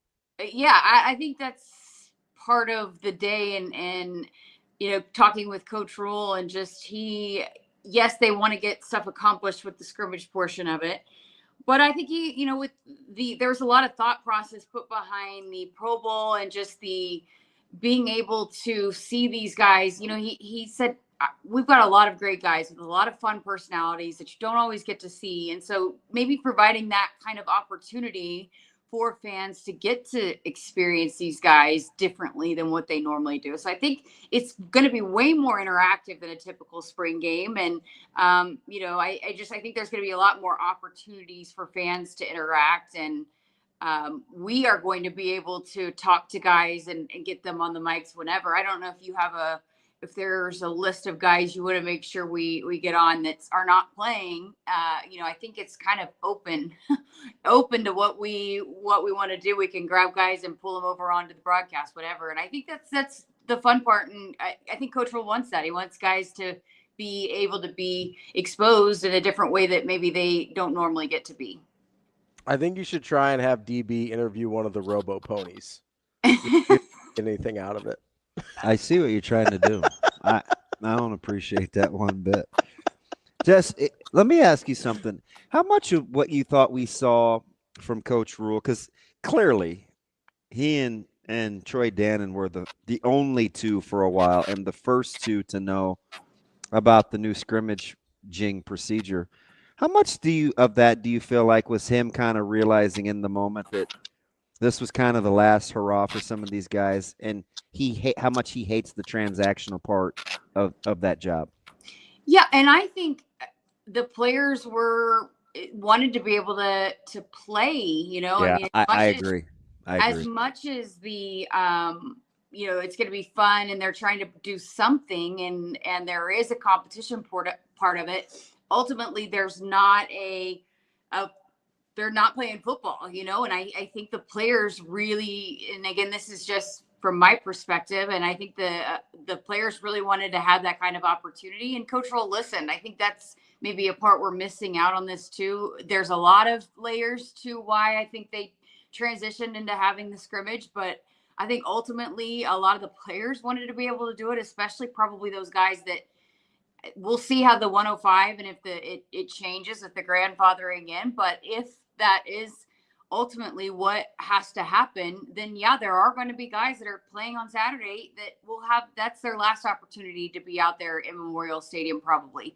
And so I think that really probably was eating at Coach Rule and giving them that opportunity. But ultimately, I mean, people can say whatever they want, but I think ultimately he's got his players first and foremost in his mind. And if they wanted to have that kind of opportunity, then I think he wanted to provide that for them. You get to see a lot of these guys and kind of their personality traits. And that was one of the things that I always appreciated about your wrestling coverage, because those guys don't get the spotlight a ton and you get to hear their voices. But in a similar vein, there's some guys, the Vince Genitones and some of these guys that you kind of watch and you see what they're doing. Is there a part of you that wants to see some of these guys like kind of flourish and do well just from getting to know them on a different level than maybe we do as fans? Yeah, that's, I think, what I love the most about this role that I've been in and have been able to be in from Oklahoma to here is being on the side of it where you are part of the team. And so you get to know these guys and then you root for them. And that's all the sports. I want to see them do well. When you build those kinds of connections, you want to see them shine. And I've just been out to practice a few times this spring, but there is, and we talked about this the other night on Sports Nightly DB, but when Coach Rule said that they coach everybody the same, that is facts. I mean, They do it from the number one guy to the number 125 guy, whatever, right? They coach everybody the same and they have the same expectations. They have the same standards. And I think that's why it's been such a good spring, because now this group has all bought into that and they compete and they want to go out there and do what they're expected to do. And so, yeah, I fully expect every single guy that gets an opportunity on Saturday to put their best foot forward, to absolutely put their best performance out there, because that's what's expected every time. And so, yeah, I'm excited to see some of these guys get a chance that they might not otherwise have had, especially a lot of reps, right? Because a lot of times when you have a spring game, you do have some of the starters out there, at least for the first quarter, and then you pull them, and then you're going through the 2s and then the 3s. But for 4 scrimmage periods, you're going to have a lot of opportunities that they're just going to get more opportunities. I think they're really fired up about it, and I'm excited for them to get that kind of opportunity. Jess, is there something that none of us really know how this is going to play out tomorrow, but is there something that you're particularly either excited or interested to see how it actually unfolds over the course of the day tomorrow? I think those sidebar competitions are going to be hilarious. I think again, Coach Rule talks about these guys wanting to compete. I mean, I talked to Ja'Cory Barney yesterday. He's guaranteed to win. Hey, that little dude is wild, man. He's something There's else. no competition for him in the fastest man. They shouldn't even run it because he's the hands down the fastest guy.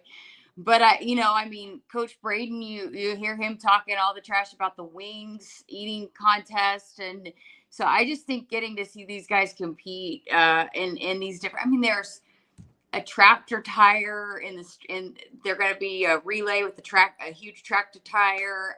The roping. I just think seeing these guys compete on a different level and have fun with it. I'm really excited for all of that. I think it's gonna be hilarious. I know people are a little bit like, what's going to happen? What's going on? But I think it's going to be a great show. And I'm here for the show. I think it's going to be a lot of fun. Yeah. Especially in a day and age where we put so much like fake pressure and, this pretend anger and what's wrong with just having a day of fun?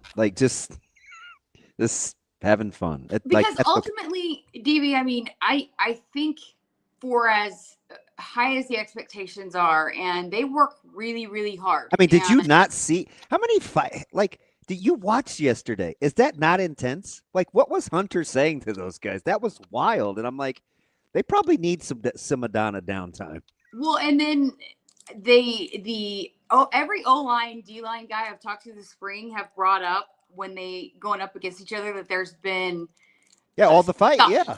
There's been some scuffles, which you like, but then they love each other. You know, I mean, like there was time where Justin Evans and Keona Davis, they were which by the way, look, what? Before, I hate to interrupt you, but by the way, you're one of the few that's actually heard Justin Evans' voice more than when he's at the podium, because is he not the most legit tough guy they have? Like, for a guy that doesn't say anything, he's terrifying.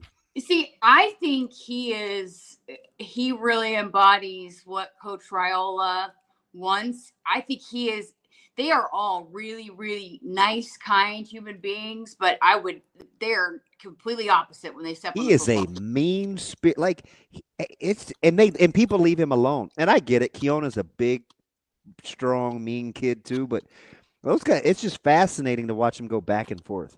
But I on the field, they might, get after it because they want to make each other better and they're competing.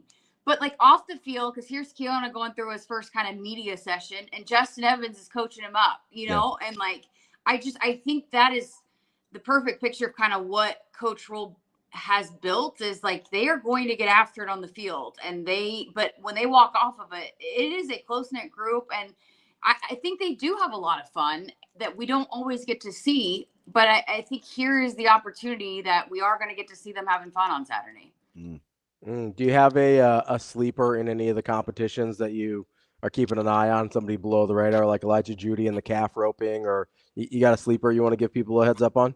Man, I don't know. I got the list. I need to look over the competitors in some of these competitions. But I'm glad you shared that with me, JC. I feel good about that. I just got it. Got it. Oh wait. I'm a little busy. I don't know. As much as I fully believe in Ja'Cory's confidence, I don't know if it's going to be a runaway in the fastest man. I think there's some other guys that might have some speed, and they all want that title, right? Ultimately, they want that title. So I'm trying to think what else. I think it's going to be a little a fun competition between the specialists, the field goal and punters. I think they might battle it out. It might be closer than you think. Hey, I thought yesterday was a good day for those guys. I've been impressed with them all spring. Not to, I give anything away, but I think we get so caught up in talking about all the other stuff that I think that maybe falls to maybe behind, not to the forefront of the conversations throughout spring. But I think that's been a good battle, and what you want to have options there of guys that you can run out there in high pressure situations and knock down an important field goal. And I think they feel like they've got multiple options there. I know Emmett is your guy, and we'll hear from Dylan as well as part of the planned unplanned deal. But I'm tempted to just give the headsets to and go walk away. Is this guy right here? Like, is he not? Is he? He's the only guy so far that exceeds any of the whatever you think about him and his personality. It's more in person. It doesn't matter what you think. It's more in person. Jeremiah Searles, who is, part of our team and we do a podcast with, and Coach Eckler recruited him, and he talked about that. And so, I feel like it's kind of like one of those things, like, and then you go out there and absolutely, I mean, you can tell he talked about, he instills this like want to be a part of special teams. And then you go out there and you see why guys want to be a part of what he's doing, and the kind of the fieriness and how that translates and how it's contagious, it makes you want to run through a brick wall. So yeah, absolutely. I agree. And I think you can see an excitement when you ask guys about special teams, and you can see an excitement when you ask them about being a part of it. So yeah, I agree with you. That's Jessica Coody, Husker Radio Network. She'll be on the call with DB tomorrow. What time did we decide? You gave me two options with a question mark. The pregame show starts at 1. No, for me, the time we're starting. Oh, 11:30. Gotcha. And I figured out my electronic ticket. Keith walked me through it. How about that? I was talking to him yesterday. I was like, well, you're probably going to have to explain it to him. You might need to go ahead and just print it off for him. It'd probably be easier. I asked, and he had fun making fun of me. I was like, wow, you too. He said, is he like this every time? I said, yes. That's not true. Hey, if there's one thing I can do, it's order a lift. Well, I mean, debatable. You might go to the wrong stadium, but Only once. Only once. But he ordered it correctly, just didn't give him the right destination. But the thing is, he stopped doing it because now I have to do it every morning. I just say to her, what time do I need to be in the lobby? That's it. That's probably for the best. Yes. We all I'm gonna agree. have to have a talk with Keith about that. I'm not No, like we that were just all the joking. I said, that's Stevie for you. I'm trying. I'm getting better. I'll make sure I bring my AirPods. No, it has to have a plug. Oh. A stereo plug. So like buds? I don't know. I think I have some of those left. What if Oh they're my like gosh, old? I'll find some for you and I'll have them for you. You get so frustrated. I didn't get a chance to finish. It's fine. All right. Just can't wait to be made fun of. Let's go me. All right. See you All right. tomorrow. Thanks, Jess. Bye. At Jessica Coody, Husker Radio Network. I think I have some. They have to plug in? Yeah, so I think she means like the old school plug, too, not like a phone, not like the USB phone plug. No, I get it. So you might have to dig deep in the bag for that. Yeah, I think now's a good time to tell you I'm not quite sure what she's talking about. She is funny, though. Plug into what? So if she said a stereo plug, then You talking about like one of those? Yeah. Who still has those? Well, so that's what I mean is you might have trouble finding one. Nobody uses those. I think the only reason I have one is because I bought one. I have some old Bose headphones that have the option to go. If you've got one, to go cordless. Yeah, so if you got one with an option, that should work. Yay me. Sometimes with the detachable cords, it's not quite as clean, but that should work. What about Keith taking pot shots? I don't know about that either. Yeah, I mean, but he's so cool, man. Like I know we're horrible to deal with because he has to deal with a lot of former players too sometimes. Yeah, and not just the media relations. Yeah, and not just the cool ones. Yeah.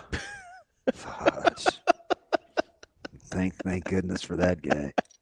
He's has a way better temperament than me. He seems he'd have to be very patient. Yeah. I had my two friends yesterday. I had Jay Moore and Jay Foreman. Your two J's. That was it. But Jay Moore and I literally was leaning against the goalpost. I was by myself for a second. Yeah. Well, for a long time. And I heard this DB. I was like, that's my Jay. I love that dude. 49er great, Jay Foreman. Yeah. Or no, Jay Moore. Sorry, Jay Moore. And he I didn't get Foreman. I wasn't with Foreman until the very end, but he was funny. My man is a great. You talk about funny. Foreman may be the funniest dude I know. Yeah. Oh yeah. He's got the great one-liners. He's a big analogy guy. Mm-hmm. He's funny. And you know who was at practice? Who you can ask because he'll talk. Who? Verse. Oh, we'll talk to Verse. Yeah. The end of the show today, as we always do. Yeah, he doesn't always fraternize and hang out. It was good to see him make his way down the road. Just hanging out with everybody? Well, normally he's there dropping off food because they love his food. And then he's got to get back. Yeah, but this time he's just got to stay and hang out like a regular person? Like a regular person. Well, that's nice. Don't give him too much credit. I'm not going to do that. I'm just, we're trying to be nice to everybody this morning. Yeah. Trying to, hold hands, sing Kumbaya around the fireplace. I don't remember the last time I held that dude's hand. Maybe in a huddle or a team prayer. Verse? It's been a while. He has grabbed my neck, but he has not held my hand.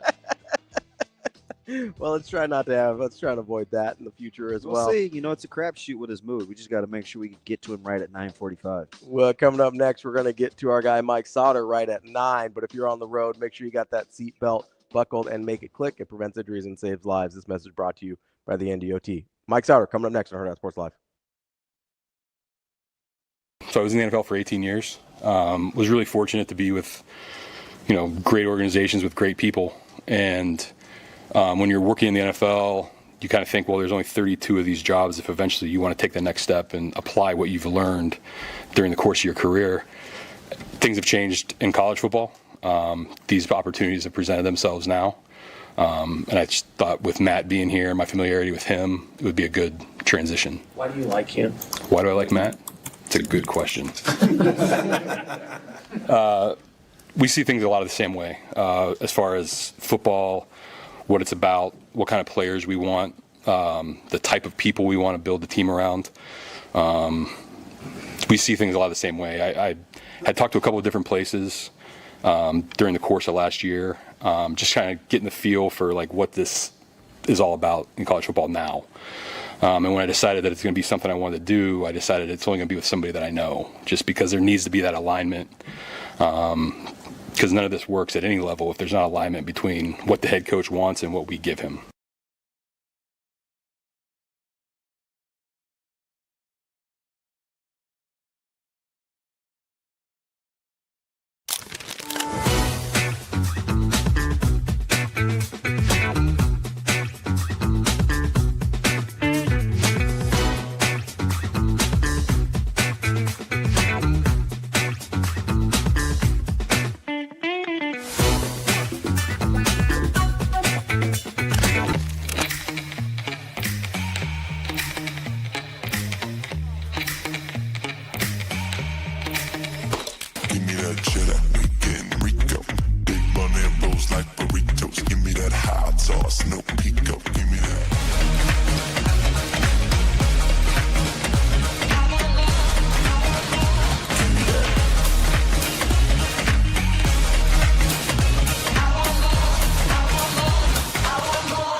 Just the community here. That's the reason why I kind of committed here, as well as the coaching staff.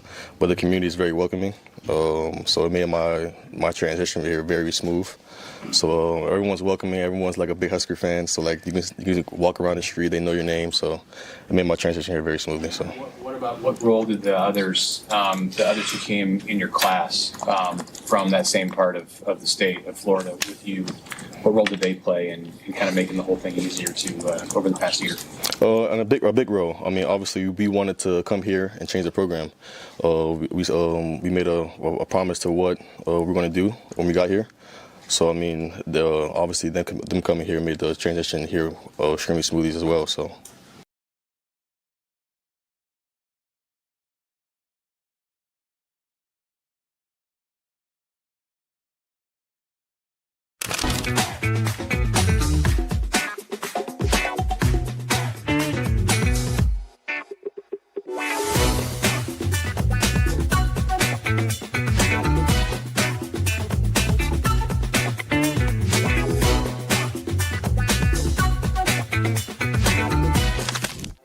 Aspirations can drive us.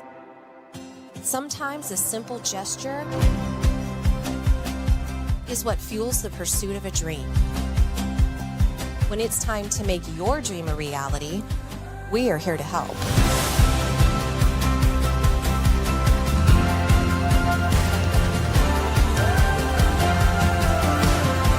Centris Federal Credit Union.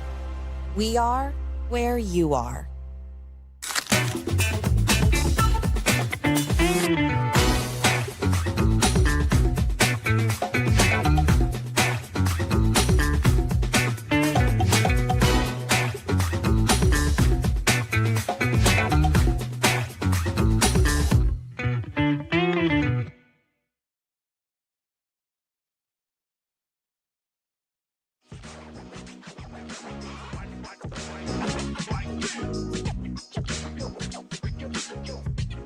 You're listening to Hurrdat Sports Live. Oh, yeah, no doubt, no doubt. Mike Sautter. Yeah. Mike Sautter. Oh, man, you're going to put me on the spot. Mike Sautter. Kicking off hour number 3 here on Hurrdat Sports Live, presented by Century Federal Credit Union. That's DBM Ravi, Lulla. We are joined now by our guy Mike Sautter, Hurrdat Sports and NEBPreps. What's up, Sautter? Not much. Just ice in my hand. Jerome, how we doing? What'd you punch? Punch. Have you told him how you hurt your hand yet? I don't think. No, we're not going there. No. Oh no! Anything you did, mine's way more embarrassing. I don't think so. I don't think so. Really? You had to do something really dumb then, because I fell in the rain and bust my rear end. Yeah. Feel like I tore my knee up. So your UCL joint in your hand/thumb? Wait, was your wife not home? Like, what happened? No, I was getting out of a chair. What? You just hear Shane. He just goes, "Oh wow." You Shane, I will still.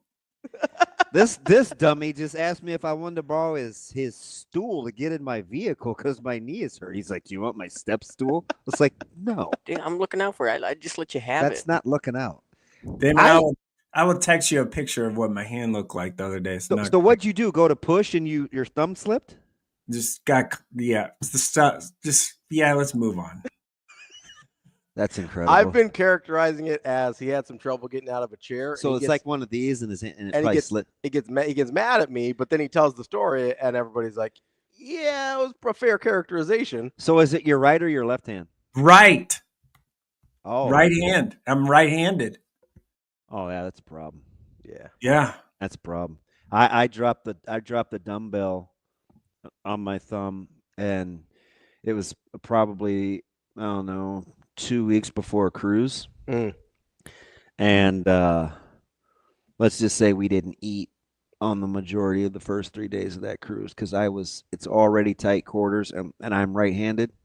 Yeah, we're not taking any chances. Yeah, it's not. When let's just say there's some torn ligaments. Really? Like, what were you trying to do? Like tricep dip? We talk about anything else. Okay, so how about them Jets? I'm old and embarrassed for being old. I'm glad you oh, jeez. Yeah. Yeah, it's pretty nasty. It's pretty gnarly. Yeah. Yeah. So clearly when it's flattened out and you've gotten that dent, that's a good call. There's torn ligaments in there. Yeah, gotta be. It doesn't. That is mildly disgusting. Yeah. Ooh, wee. Like the basic. Like worse than yours? Look at this bad boy. Oh, it looks better now than it come did over then, but yeah. Wow. Yeah. So, that is impressive for just getting out of your chair. Sure. That looks like a chicken. It looks like a drumstick that's been out exposed to the air for like 4 days. Yeah, Shane. I'm supposed to be wearing a brace thing. Hey, how'd you hurt your thumb in getting out of my chair? Which is, hey, how'd you tear your PCL running in the rain? I'll take me. I fell down. Yeah. I feel sorry for you, Mike. That is horrible. It does. It looks pretty gnarly. It looks pretty I'm gnarly. not even gonna make fun of you anymore. Yeah, it's pretty gnarly. That's legit ugly. All right, so let's staying injured. So I told you did the right thing in passing on Warren. Are you happy with building a wall? Yeah, for show, Membu. That's it. 2 tackles, baby. 2 tackles for 10 years. We're good. Who are they going to protect, though? Justin Triple. Did you hear him last week? Do you realize, like, they're going to run the absolute – they might – I've said this jokingly, but they might just run the triple option. Like, they got 3 running backs. They got an offensive line now that's really good. People forget. Remember Elijah Vera Tucker, how good he is? Mm-hmm. Like, he's a guard. And then Joe Tippmann. And then we have John Simpson at the other guard. And then Membu now. That's an offensive line. And that doesn't take being a myopic fan to see. Like, that's pretty. That's good. I mean, that's really on paper. That's pretty good. Yeah. I've been pouring through mock drafts for the 2nd round and 3rd round. So what do you want to see happen? Well, I would absolutely love one Omaha native because we have a need at safety. Oh, Zay Watts. That would be. Today is his day, Yeah. I mean, I've seen him mock to like Cincinnati and Miami and stuff like that. I'm like, please don't go to Miami. Like, I don't want to root against you. But yeah, I that would make my day year. And you get to cheer for somebody you actually like. Yeah, I like a lot of people. No, it's rare that a team that I cheer for drafts somebody that I also really, really cheer for. Yeah, I mean, obviously, the last I can think of is Troy Palmao, and I didn't know him. I actually love X. X and I go, obviously way back because his parents are awesome and all that stuff. So that would be awesome. I just don't know. I think they're probably going to go tight end, maybe Taylor or Arroyo. Wait, what number pick do you have in the second round? I'll tell you if you have a shot at Taylor. He ain't going to be around long. Like 7th tonight? Oh, you got a chance. Yeah, Taylor won't be around long. Yeah, that'd be fine. Or maybe they could use some D-line. You can always use more edge rushers. So maybe if the Boston College dude that I cannot pronounce his name. Yeah, that guy. Whatever there's zero chance of pronouncing his name. Or the Toledo defensive tackle. Yeah. Pretty good. So who do you guys think the next run is on? Running backs, D tackles? Running backs. Or okay. I don't know, man. Like Chicago needs a running back. You think the next run is on running backs? Yeah, I can see that. There's got to be a wide receiver run coming. Is it tight ends, D tackles, or running backs? Let's start tight ends. I think there's only 2 tight ends tonight, right? Like, especially in the first round. Wait, you mean the second? Or second round, yeah. Huh. How early does Fedoni go? I think probably tomorrow. You think fourth, fifth. Fourth round? Yeah, I'm rooting for that guy. I have an affinity for him. Me too. Yeah. Me too. So, he went from what is he doing and free agency and force feeding him the ball and stupid to oh my gosh, go play ball, young man. Yeah. Again, I'll say this about him: if he would have been injury free, he would have been amazing. Like, he would have been amazing. So obviously I'm rooting for that guy. So I don't know. I do just kind of pour into the Jets on this stuff, which is great for me because I'm a fan. But yeah, I mean, we'll probably take a quarterback at some point in the next 2 days just because we need a little more depth there. I think it's probably too early to take one in the second round tonight, maybe later in the third. They have a third round pick tonight too, so we'll see. Speaking of guys we know, how tickled are you to see the position that Marty's put himself in, Mr. Brown? It's pretty cool. I mean, it's kind of fun to see. He's such a just great kid, like human being. So it's kind of fun to see. I always go back to high school and he just was so good. And it wasn't breakaway speed stuff. He just was always falling forward, getting you yards. Now, when he was in high school, you remember that offensive line was pretty good too at prep that year. He had Brandel, he had Sledge. I mean, them guys were good. Yeah, they were really good. So it's fun to see, and he would be a nice piece or fit, and I think at Nebraska he'd be a nice kind of change of pacey guy or power back guy. So I think it'd be fun to see him there, and I think he said last week it's just kind of full circle moment for him to maybe have that opportunity, but he's got to do what's best for him. And obviously financially there's some implications there, and teams with a lot of money. Well, there's teams with a lot of money that are, he'll be at Berkeley today. And they need a running back.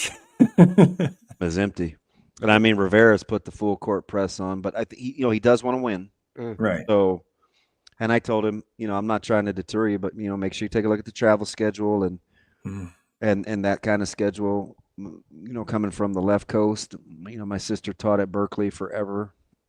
So I'm familiar with the climate of that campus too. So she's the smartest betting. Yeah. I'm glad you admitted that. I mean, it's close, but yeah. Although my sister that's up in New York is ridiculously bright too. So, but a different kind. She's an editor, so she's a wordsmith and can think quickly with pieces and words. Tracy is probably more the data head, like the factoid. So it's different. And Kim is the most fun. Correct. Mm-hmm. She is the most like me, not in the fun standpoint, but like-minded. Yeah. Kim's my favorite one. I'm just saying. Well, she's probably the coolest. Yeah. Like she's easy. She's easy. See, Kim's my favorite betting. That's fine. Kim's part of the reason that we're talking to this day. Yeah, I mean, I'm sure that if I called Kim and she didn't answer or was busy, she would actually call me back. Wow. So, wow. Like yesterday. Yesterday was very, very busy for your boy. In the afternoon. Yes. And a text message even. Do you know what time he stayed in Lincoln for dinner? That was not planned. Okay. Well. Yeah, and me taking out my phone there, I might as well hit yeah. But I mean, I said, so it was so bad, Jerome. Yesterday I said, hey, I went over to my guy because he kind of patrols the thing. And I said, can I just take a picture of Sharmar with Coach Barthel? This is pretty cool because EJ's actually invested in calling the plays and they want, Marty to be in the thick of it. It was cool, right? Drop a headset on. Mm-hmm. And he looked at me deadpan straight face and he said, now keep in mind, I set it up just like that, right? The headsets, and he goes, yeah, might be able to pull that off after practice. We'll see. What, wait a sec. He won't be doing that after practice. It defeats the whole purpose. No, I want a picture of that. Like what I just said. And I kind of said it like that. And he goes, yeah, no. So you're trying to be nice until the first time. And the second time when you push, he's like, no. Yeah, no. All right, fine. But I think he lived his best life. It was about as good as I've seen Coach Rule in that kind of environment. Because Marty's tough. Yeah. Right? He's very grounded. He's super smart. But it was cool to listen to him. So Marty said, and this was where I knew he was plugged. He goes, hey, so what are your favorite pet plays on offense? What do you guys like to do running the ball? Coach Rule kind of gave his answer. And, then, Marty would turn around and he'd say, hey, so do you guys kick out the 5 technique or do you want to hit that in C gap? And, Coach Rule kind of takes a little step back and he's like, well, no, we like to do this and we insert here. And he said, oh, we call that punch, at Indy. And just to watch that for 10 minutes, I was like, did I get to spit out a quarter? Blah, blah, blah. You know me, I'm all in. Yeah. So I think just to watch that relationship kind of happen organically, I feel like Nebraska made, I don't know, man. It'll be interesting. I'm not worried so much about Cal, even though they went first and had the in-home, and Rivera's been a thorn in, everybody else's side. But he can do that as a GM, right? Right. Coach Rule can't leave. He can't visit off campus. Right. Which the Ron Rivera thing is very interesting. I've read. Isn't that something? Yeah. I guess the boosters want him to have more power, and then it's kind of a mess at Cal right now. Hey, so take a look at that. Take a look at that picture I sent you. Your thumb or my knee? Well, that's pretty gross.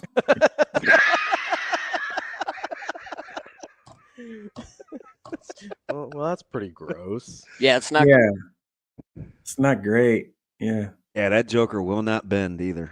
Yeah. Yeah. Yeah. I'm just trying to avoid the surgery thing here with the thumb because that's the last thing I want in my right hand because I need to mow the yard and work. Can you trim without putting it against your thumb? I know your trim game is what you like the most. Yeah, is your edge, is it a 2-in-1 or are they two separate? I use the trim. I do have like an edger attachment, like the metal, thing, but I don't use that. I just use a trimmer. So you have to splurge with all that money you make and get yourself a little riding mower or rent one. Go to Honeywell's or somewhere. Nah, I mowed the other day and I just used my fingers and. Is it self-propelled? Yeah, I mean, of course. Sorry. Who would have just a regular push mower? I mean, not in 1985. I mean, what do you got against the 80s? Nothing. I grew up in the 80s. Yeah, exactly. 80s were fine. Like they were fun. I try and tell my kids. So you can't have powdered milk without Mike in the 80s, right? Right, 100%. Powdered milk and Save brand cornflakes. That's what I grew up on. Like, there you go. I did. Like we were poor as you would not believe. So we went to the food pantry and got some powdered milk and some major off-brand mac and cheese and stuff like that. So yeah. Can you feel free to say no? But does Ravi know about your little girl's episode at school? Where she said can you tell our listening I don't mind. What your offspring said and how you wore like a proud badge of. So I have an 8-year-old daughter who's generally the nicest, sweetest, kindest person, and will make sure that if it's recess or at the playground and someone's not by themselves, she'll go make an attempt to make a friend and make sure, and very inclusive to everybody and all that. And my 5-year-old is a little more like me. And I guess the other day some boy was following her around at school and she had already said, no, leave me alone, or whatever it may be. That's kind of the story we got. And I guess she turned around and said something to the effect of, leave me alone or I will hit you in the nuts. And she's in kindergarten. So on the note that the teacher wrote, which is still on her head, it says, I will punch you in the nuts. Yeah. She's 5. Yeah. Not sure where I'm she just got. Curious. Where would she have gotten that? We don't use, I do cuss a lot, but not in front of my kids. Right. And I don't say Can nuts. I just ask, like nuts isn't in the normal repertoire if you're not have a peanut allergy or something. See, I think she's getting that at school a little bit because she does kind of walk home with older kids and I think there's a little bit of that. But I don't walk around saying I'm going to punch you in the nuts. That's weird. So I misunderstood. I thought, and I'm actually a little disappointed when you sent that photo. I thought she actually had punched him in the nuts. No. And now I'm a little disappointed it was just a threat. Thank God she didn't, because that would have been a lot worse. Why? Because that's how people. Who just has that roll off the old tongue? That's how you know people are standing on business. Hey, quit following me. Bop. I did. I told you. Bop, bop. To our family group chat, I did say that we need to either hang that on the fridge or frame it, and it is now hanging on the fridge. So it's pretty great. Oh, that's great. Yeah, it is still good. I'm a little disappointed. I thought she actually hit him, and I was proud. Hey, before we get you out of here, Jerome, is there since apparently Creighton gets what they want, is there anybody else you think they want to grab in the portal and have them come play basketball for them? Because, wow. Yeah, they're going to find themselves on par with St. John again. Yeah, it's hard not to compare what Creighton's doing to what Nebraska's doing. Oh, right? You can. And it's a little okay, they are very selective and picking. Well, they both are pretty selective in this process, I believe. But I think Creighton's just fit a little bit better. Now, do I firmly believe that Nebraska knows exactly what they want to be with this roster? Yes. Is it going to be totally different than, not totally, but is it going to be different than what it kind of looked like the last couple of years, where they won't have just like a dog that they can just go to and all that? I do believe so. Like, who is Nebraska's start? Like, who's going to be Nebraska's leading scorer next year? Like, it could be one of a lot of people. Where Creighton, you look at it and it's like, okay, that's probably going to be Josh Dix. Like, you kind of look at the roster or McAndrew and like Owen Freeman. I mean, it's a pretty dang good roster right now. Like, it really is. And at the same time, Nebraska's like taking a flyer on a guy like that's a grad transfer that's been injured from Tulsa, who's, they need that like big kind of another forward guy. Nebraska does. They need to find that. I was very curious though, because he posted that we're talking about Garcia, who allegedly committed to Nebraska yesterday. He posted that on his Instagram, and then last night it's not on his Instagram. So I wonder what is going on there, or maybe he just like doesn't want the attention, or did someone see that he committed and then someone else like throw some more money at him and he's maybe like reconsidering? I don't know. Like, that's very odd to do something like that. So we'll see, I guess. I need to maybe dig a little bit. Let me get you out of here on this. How do you feel about offers? Well, it's two ways, and I know a couple of schools are like this. Once they offer and you say yes, you don't post much else about any other offers. Or if they offer, when they offer, you have to say yes. Are you because that's, I mean, schools got to protect themselves too, but also, I mean, you cheer for kids. So are you cool either way as long as everybody knows? No, I don't think you take that moment away from a kid that's worked their whole life or whatever for that moment. That's just how I feel. You should be confident enough in your ability as a recruiter, or the commitment, or whatever it may be, and the relationship to just to ride with it, right? Now it's so different because football is totally different than basically any other sport. So like basketball, normally portal's different, but once you get a commitment for a high school commitment, basketball, they just leave you alone. Like after, like schools are like, yeah, they're done, no big deal.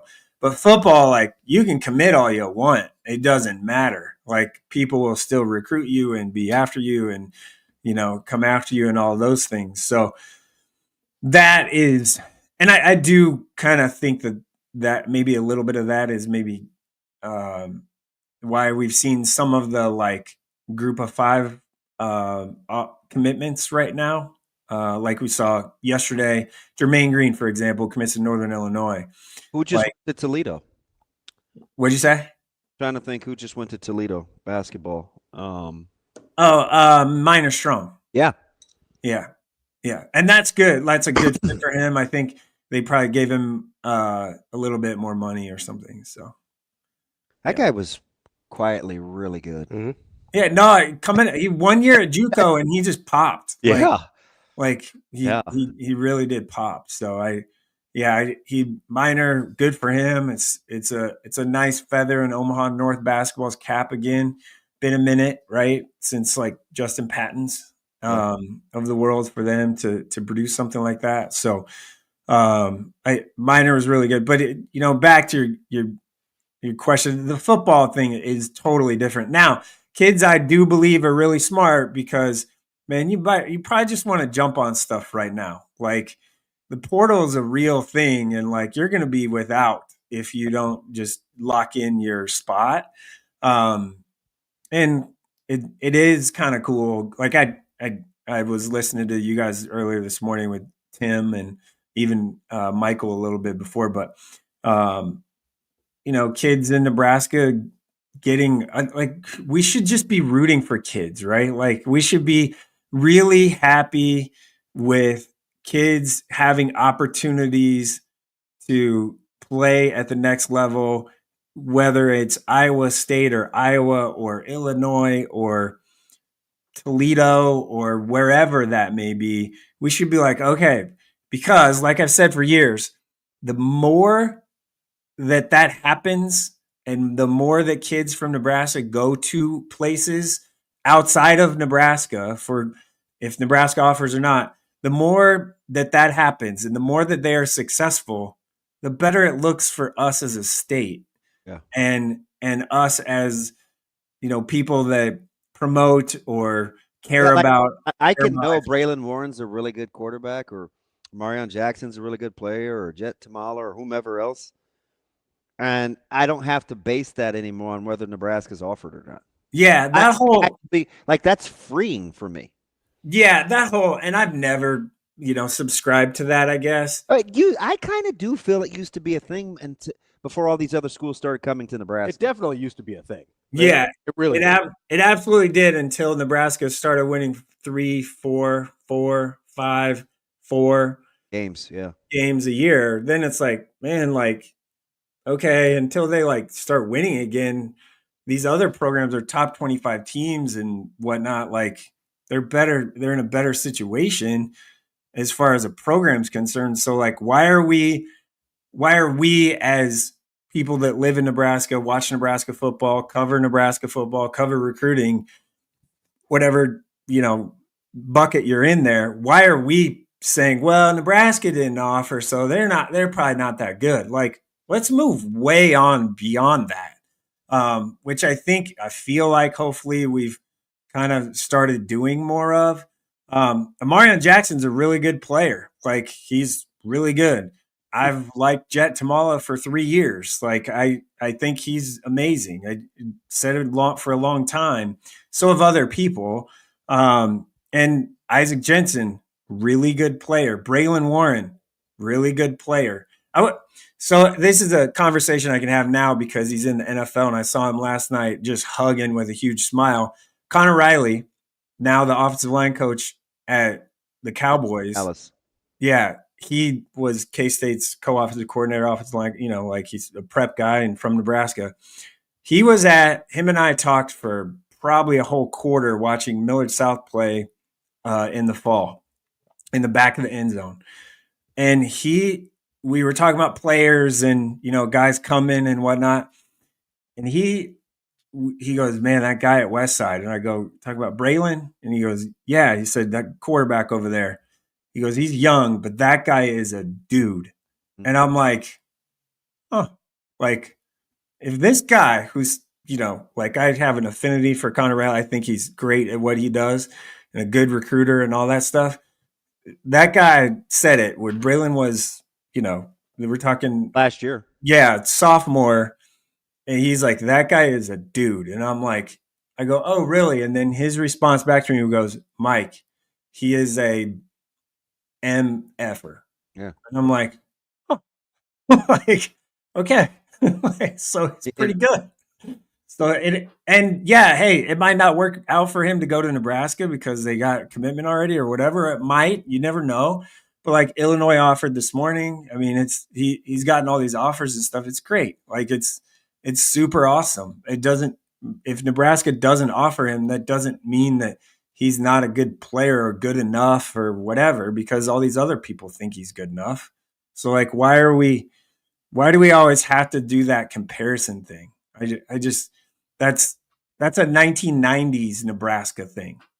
We're not there right now. We're just not there. And we should be celebrating these kids and their offers and commitments and things to these other schools, because like I said, it'll full circle its way back to more kids that are in 6th, 7th, 8th grade right now.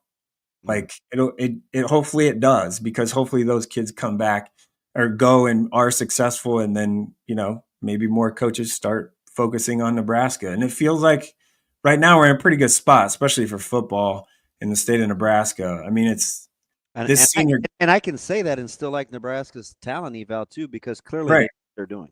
Yeah, that's not a knock at all. It's just it's Nebraska's has their way of doing things, and frankly, if kids don't want to go camp in Nebraska, then all right. But if they know that for the majority of them that they have to camp in Nebraska to get an offer from Nebraska, well, like maybe Nebraska is not the place for them. Yeah. And that's okay. That's more than okay. So it's just different philosophies or ways of doing things. And do I think kids absolutely have to go camp somewhere for them to receive an offer or from a school, whether it be Nebraska or North Dakota State? No, I don't, because I think the tape doesn't lie, and there's a lot of other factors that can be in play there. That's just my opinion. That's our guy, Mike Sautter, Hurrdat Sports, NEBPreps. Sautter, appreciate it as always. We'll talk to you next week. And if we don't have a good draft tonight, I'm going to punch someone in the nuts. Well, you'll be using your left hand though, right? Yeah, it's hard. I'm not, man, it's real hard. Put that drumstick back in the fridge. It's not a natural lefty. You got to work on the. It's a little discolored. The worst part is like this part right here. Like, see that bruise right there? I like that dent too. That's not great. Yeah, we don't like that. Yeah, it's we're working on it. We'll get it. Good luck. Heal up. Yep. All right, buddy. We'll have more Hurrdat Sports Live coming up next.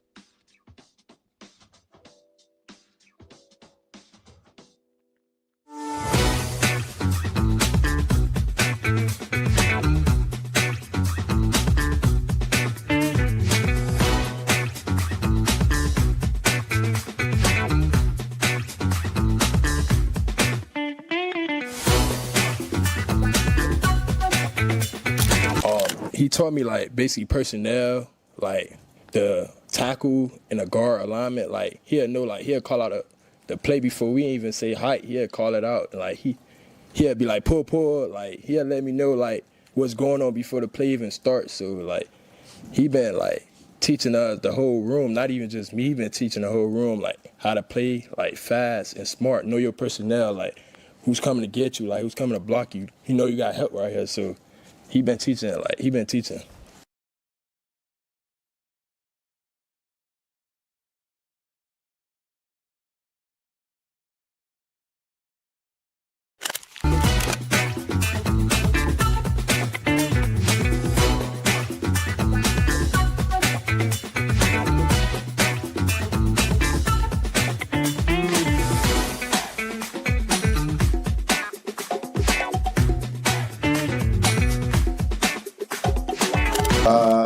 I'm not sure. I'm not aware of it. As far as playing, I won't be suiting up or playing. But you know, I'm excited to be back in our stadium with our fans. I hope they all come out and you know we can get 40 or 50,000 in there. And I'm just excited to watch our young guys. You know, they've put a lot of work in. They've grinded all spring, all winter. So for them to be able to experience what it's like in Memorial, it's one of a kind. So I think it'll be just a small preview to what it'll be like in the fall.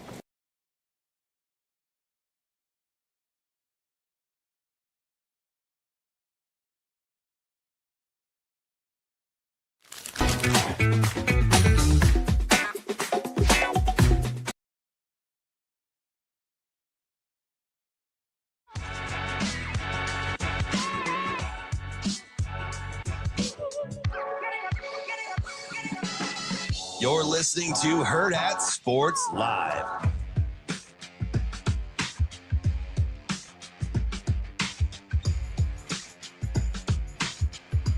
Welcome back, Hurrdat Sports Live. That's DB. I'm Ravi. Lulla, reminding you there's always something more to learn about your finances in this ever-changing landscape. No matter what your goals are or where you're at, buying a home, saving for something special, or just trying to work on a budget, our friends over at Centris Federal Credit Union make learning about these things easy and fun. Go over to centrisfcu.enrich.org and start enriching your financial goals today.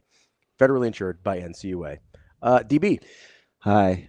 I like that you can wave like that because you don't have a messed up thumb. Yeah, it did look good. It didn't look good. I give him a hard time. It does look gnarly. Yeah. Like it looks pretty rough. And he clearly, when you get that dent. Yeah, it's not. Something happened. Yeah, that's a ligament. Yeah, it's 100% a ligament. You got problems. I was looking at the draft yesterday, and there was a long time between trades, right? But right off the bat, you get that Jacksonville trade up for Travis Hunter.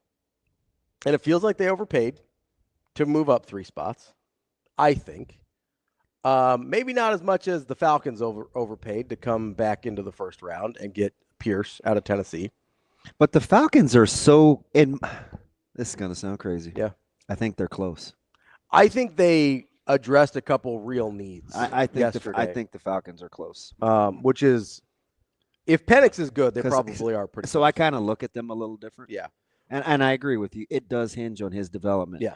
But you've got just about everything else. You got a lot of other pieces in place. And one of the places they were missing was edge and pass rushers, right? I want to say they hadn't had somebody have more than 7 sacks since pre-COVID. Yeah. In a season. So like they've had a rough time getting pressure on the quarterback. So I at least sort of understand why they overpaid for that one. But I keep coming back to this. With Jacksonville, I would have felt that way with Cleveland. At least it makes a little like at least Jacksonville thinks they have a quarterback, whether Trevor Lawrence ever ends up being that or not, whatever. But Cleveland knows they don't have a quarterback. So when they were talking about drafting Travis Hunter at 2, and I kept asking the question, how much does that guy change your destiny as a franchise? That question still exists for Jacksonville. Like if you're the Jaguars and you have Trevor Lawrence and you're paying him like a franchise guy, whether he actually ends up being that or not, we don't know. You've overpaid, arguably overpaid to throw a lot of toys in Trevor Lawrence's backfield and out wide to give him the best opportunity to succeed. You're kind of in general just a poorly run franchise. How, like, is this just am I missing something? I get Travis Hunter's really, really good at football. I also am just having the hardest time in the world seeing how that guy wins you games. So I know you're down on him, so I'm going to have to prove it without being able to prove it until he actually plays. But I can tell you what I think people see. Okay. I think people see they threw around this term, and it's funny and it's ironic, and hopefully you can chuckle because it's Jacksonville. Generational talent. Yeah. Right? I get it. So if that's how they feel and you can get him to plug a couple of different holes, I think that's what I'm struggling with. Yeah, because you can't see it yet. Well, and so it's basically so you yeah will have to bank on the fact that okay, that he's going to do something no one else in modern football has ever done before. Correct. And that's a tough bet for me. But it's not really. It's Okay. not really. Okay. But I'm going to get I already know your pushback. I would give you a Charles Woodson, and you're going to say he's not an elite DB at that level where they could flip him around and play some offense. Also, you're going to say didn't he's not play that much offense in the NFL. I get it. I mean, get he it. just really didn't. Or a Deion Sanders. You're going to say, well, wait, he's not an elite level. Yeah, I don't know if corner Travis where Hunter he is could Deion. turn around and do this. And also, Deion didn't play that much on offense either, more than Woodson did. How much does it? So what I'm trying to say is, how much of it do you have to see on both sides of the ball for you to feel like they get a return on the investment? So if I'm because you can't really extrapolate that really is the question, and that's that's totally fair. The question is, and I don't know that it has to be. I mean, I'd say you probably have to have him play at least. I don't know what's a normal wide receiver play in terms of snaps, like a normal 1 or 2 wide receiver. How many? Like what? I mean, you're 80 snaps. So that's minimum. Basically 90% of the snaps that your offense takes, right? So if he's not playing, and you like him better at wide receiver than corner, or which one? I like him better as a corner. So you like him better at corner, and I don't know how many people agree with me. Are you hearing that most people like him on defense more than offense? No, I'm hearing most people like him better at receiver. Yeah, I think, but I don't know. See, all those routes and stuff that he was doing on air for his individual workouts. I don't think a lot of that stuff works. Some of that stuff's kind of made up. Yeah, like it looks really cool, but I don't know how practical it is. So now he's got fantastic ball skills. Yeah, like and his body control in general is unbelievable. Is elite. Unbelievable. It's right? elite.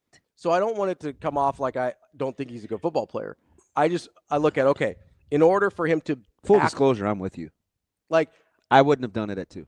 For him, in order for him to actually change the destiny of a franchise, I think you're looking at he's got to play. If you're a starting corner, you're generally also playing like 90% of your snaps also, right? So I think he's got to play almost 75% of those on each side for it to impact it the way people are talking about. And I just don't know how practical that is. I get that he did it in college and people didn't really think he could do it in college. And he played an unprecedented amount of snaps when people didn't think that was possible. He's also just not a very big guy. And so I wonder just the rigor of the NFL versus the Big 12, right? It's not like he was playing in the SEC. He played in the FCS and then he played in the Big 12. And again, that doesn't make him any less good at football. I just wonder value of winning to a franchise unless he's able to pull this thing off that I do feel like is very unprecedented in modern football. I don't like it, not because I can't project.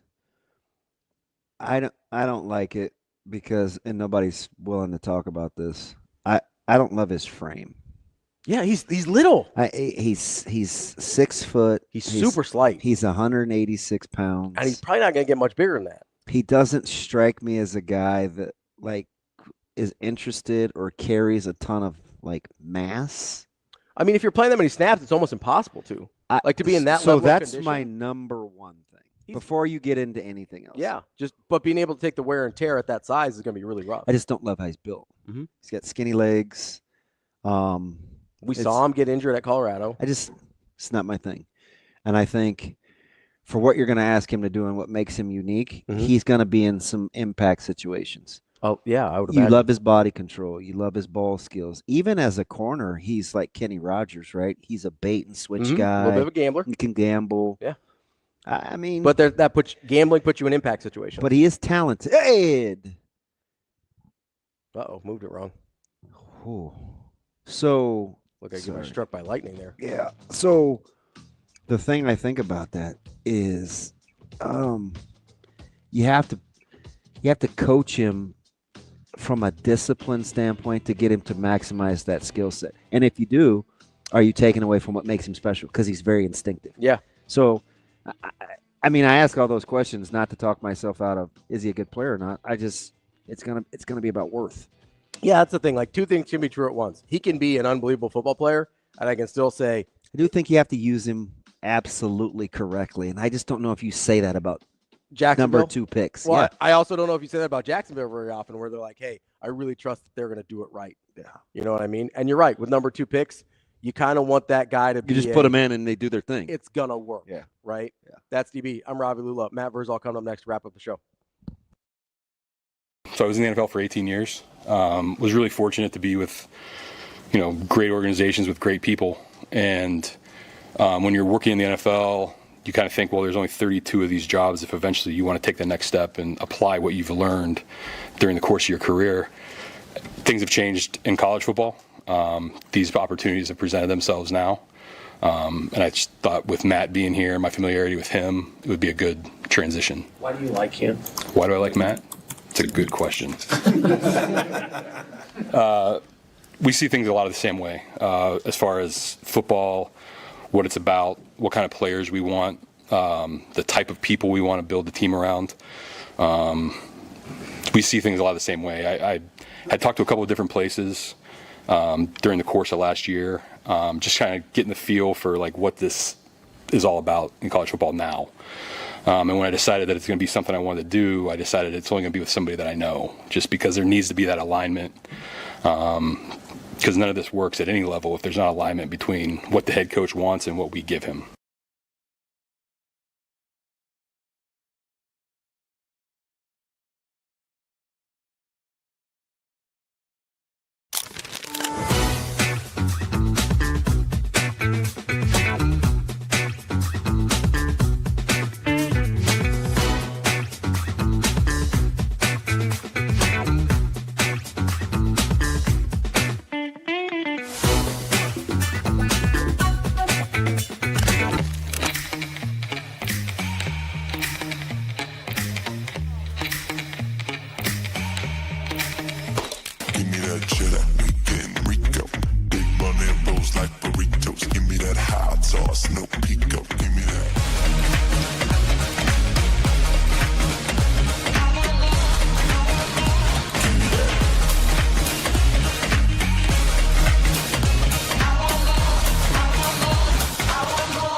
You're listening to Hurrdat Sports Live.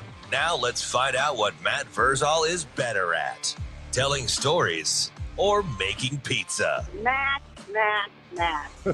Matt's an exceptional young man. Matt Vrzal. Happy birthday, Matt. You know, Matt, he's a tremendous athlete. Matt Vrzal. Come on, Matt, I'm with you. You know, like Matt Vrzal, you're one of the sexiest people in the world, but you're not one of the most beautiful. How does that happen? Here is Matt Vrzal. All right, Matt, thank you very much. Wrapping up the show here on a Friday. That's DB. I'm Ravi. Lulla. Hurrdat Sports Live. We're joined now by our guy, Matt Vrzal, owner of Piezons and former Husker. What's up, Verse? What's up, fuckers? What's up, numbnuts? How we doing? What are you going to be mean to me about today? I covered my Cro-Magnon skull. No, the hat looks nice. I mean, you look little Christmassy with the red and green. I do like the red. I mean, because you love Westside with the red and you like Scott with the green. So I like how you killed two birds with one stone. I do like District 66, Hollywood High. Yeah, well. IMG North.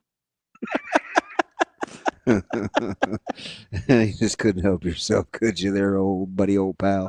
You just put it like this. I'll show you. You took this and you just set it on the tee. Hey, do you hit colored golf balls? Or you hit any golf balls? Yeah, I don't care. Yeah. I hit round golf balls. How you feeling about your swing? It's kind of a shit show last year. So this offseason, I made myself a little ghetto range in my apartment. Wait, stop. In your You're gonna let me tell you? In your apartment. Did I hear that right? Yeah. So here's the thought process. Yeah, let's hear the setup. Got a little mat. Then I went and I got a shower curtain and a rod. So I put that in my hallway.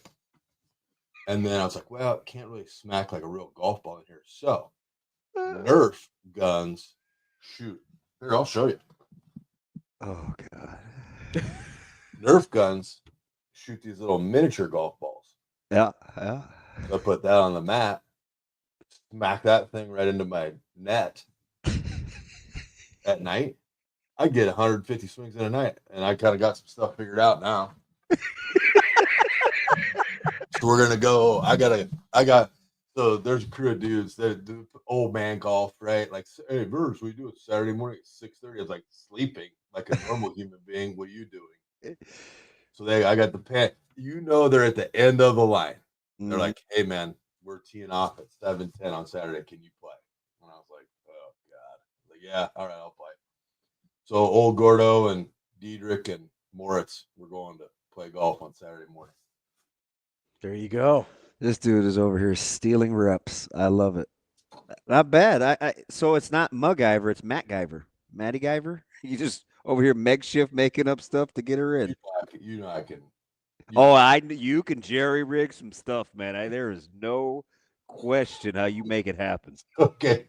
Speaking of which, on the TikTok, have you seen the lady that she doesn't say jerry rig, but she says the bad word. It's like, oh, you got to meet bad word Larry. Have you seen that TikTok? No, Matt. But can I ask the TikTok. obvious? How did that bad word TikTok get on your algorithm? I have no idea. Because it's funny stuff. Like I'll like funny stuff. Yeah. I'll save it. It's like, oh, this dude's kind of closet. Let's send him more. Well, I think that's not true.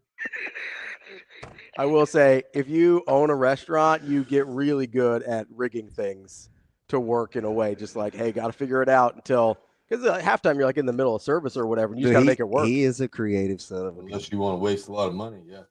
I mean, yeah, I'm being serious. Yeah, I've seen door handles. I've seen refrigerator like this. You just gotta make it work. You could do some things. Matty, how was practice, bud? Do you like being normal and not having to like take down 125 trillion pizzas or like have it be a part of work? You just like going to be regular? It was the part I probably liked the most about it is you just like get to go bullshit with your buddies. Like, who'd you go with? Just me. T-Bone usually goes, but he couldn't go this time, and I probably didn't give him enough warning. Fat Haas was in Chicago, which I he texted me that, and I was like, Is he affectionately now dubbed Fat Haas? I'll Uno reverse you that bad boy. I sent him an Uno reverse card. He did not reciprocate. So whatever. Wait, Yeah. is Hoskinson fat now? No, it's a term of endearment for us. We call each other that. I get it. You never call me by name, so I whatever works. Went down by myself. It was kind of nice. Just got to stand there and watch, and took some stuff in. Crouch was there. Just ran him. Felici was there, so that's always. I saw him at Noonan's funeral, and he is the same all day, every day. He's got a brother that's in that dumbass AAU stuff. Yeah. Oh yeah. So I may know Dave. Him and some other those AAU dudes come in and eat at Piezon. I gotta listen to that crap. Yeah, I probably know Dave better than Tony, but their sister was the first one I was in love with, so I know the whole family because they're all Central people. I'm not in love with her anymore. I was a kid. Oh, okay. I was like, whoop. Yeah, we just went a direction that I don't know if that should have been on air. Bro, I was 9. Okay. I was 9. Love is love, Damon. Hey, but moreover, because my practice, I didn't realize they were going to hit at my practice. How was your practice? Did you go yesterday? Yeah, my practice was good. Oh, you know what? Sorry to interrupt you. I apologize for interrupting you. No, what? Did Caleb tell you how good at dab he and I had? Did Caleb tell me what? We dabbed up. Yeah. And we got the full, great sound echoed through the stadium.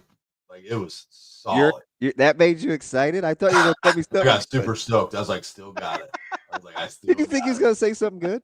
I thought he was going to drop some funny story or ball knowledge or something. He's like, man, we dapped up so good. But have you seen the one guy? Okay, TikTok again. The guy that's in prison, and he's got to dab everybody up. He's got to make that noise, or else they're going to beat the crap out of him. I'd be good in jail. I can do it. So what did he say? Was he like, hey, man, I drive back and forth on the interstate like a big boy now. Thank you for everything. No, we didn't get that part. He was talking. He was talking to his beautiful mother, and so I just quick dab and got out of the way. You usually use those terms loosely. He needs a haircut, though, bad. So he said for his 21st birthday, he's going to cut it off. When's his? Well, it's not for 2 more years, but. Going down are you already planned out? You going down to Lincoln? You going to be a part of the celebration? No, because that number one, I don't believe him, and 2, he doesn't drink. So, I mean, I thought that, but the crew that he runs with, right? And they all vouch for him, and those kids are pretty naughty. Some of them, those kids are all liars. No, some are extremely honest. Do you remember you in college? Out on the counters and listen, man. That you're not going to get me to incriminate myself. I see what you're trying to do. He lied to you. Nah, it was good. But I told him, I said, you came out of the womb with that head of hair. I don't know if you're going to be able to pull that off. Are those your old diamond studs he's got in? Yeah. No, he has his own now. I mean, yeah, this dude's paying taxes. He's living the good life. Them look familiar. I was like, yeah. So Ravi took Micah to get his hair cut yesterday, and Micah cut his hair off too. Yeah. I can't see it happening though.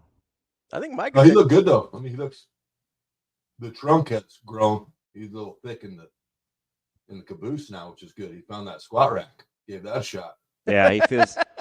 I think hopefully that's what separates him because there's a couple of good young safeties, but he does try to dominate contact. So I think, and he can play a couple different positions. Yeah, the Tuesday I was there, the secondary had a really, really, really, really, really, really, really good day. Yeah, was he good? He was good. Yeah, he played well. Good. He had a good day out there. I like number 25, the little running back. He was. See, I like 35. Which was 25? That's Kenny. Okay. He's talking about Kenny.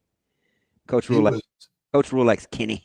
There weren't like gaping holes to run through. Yeah.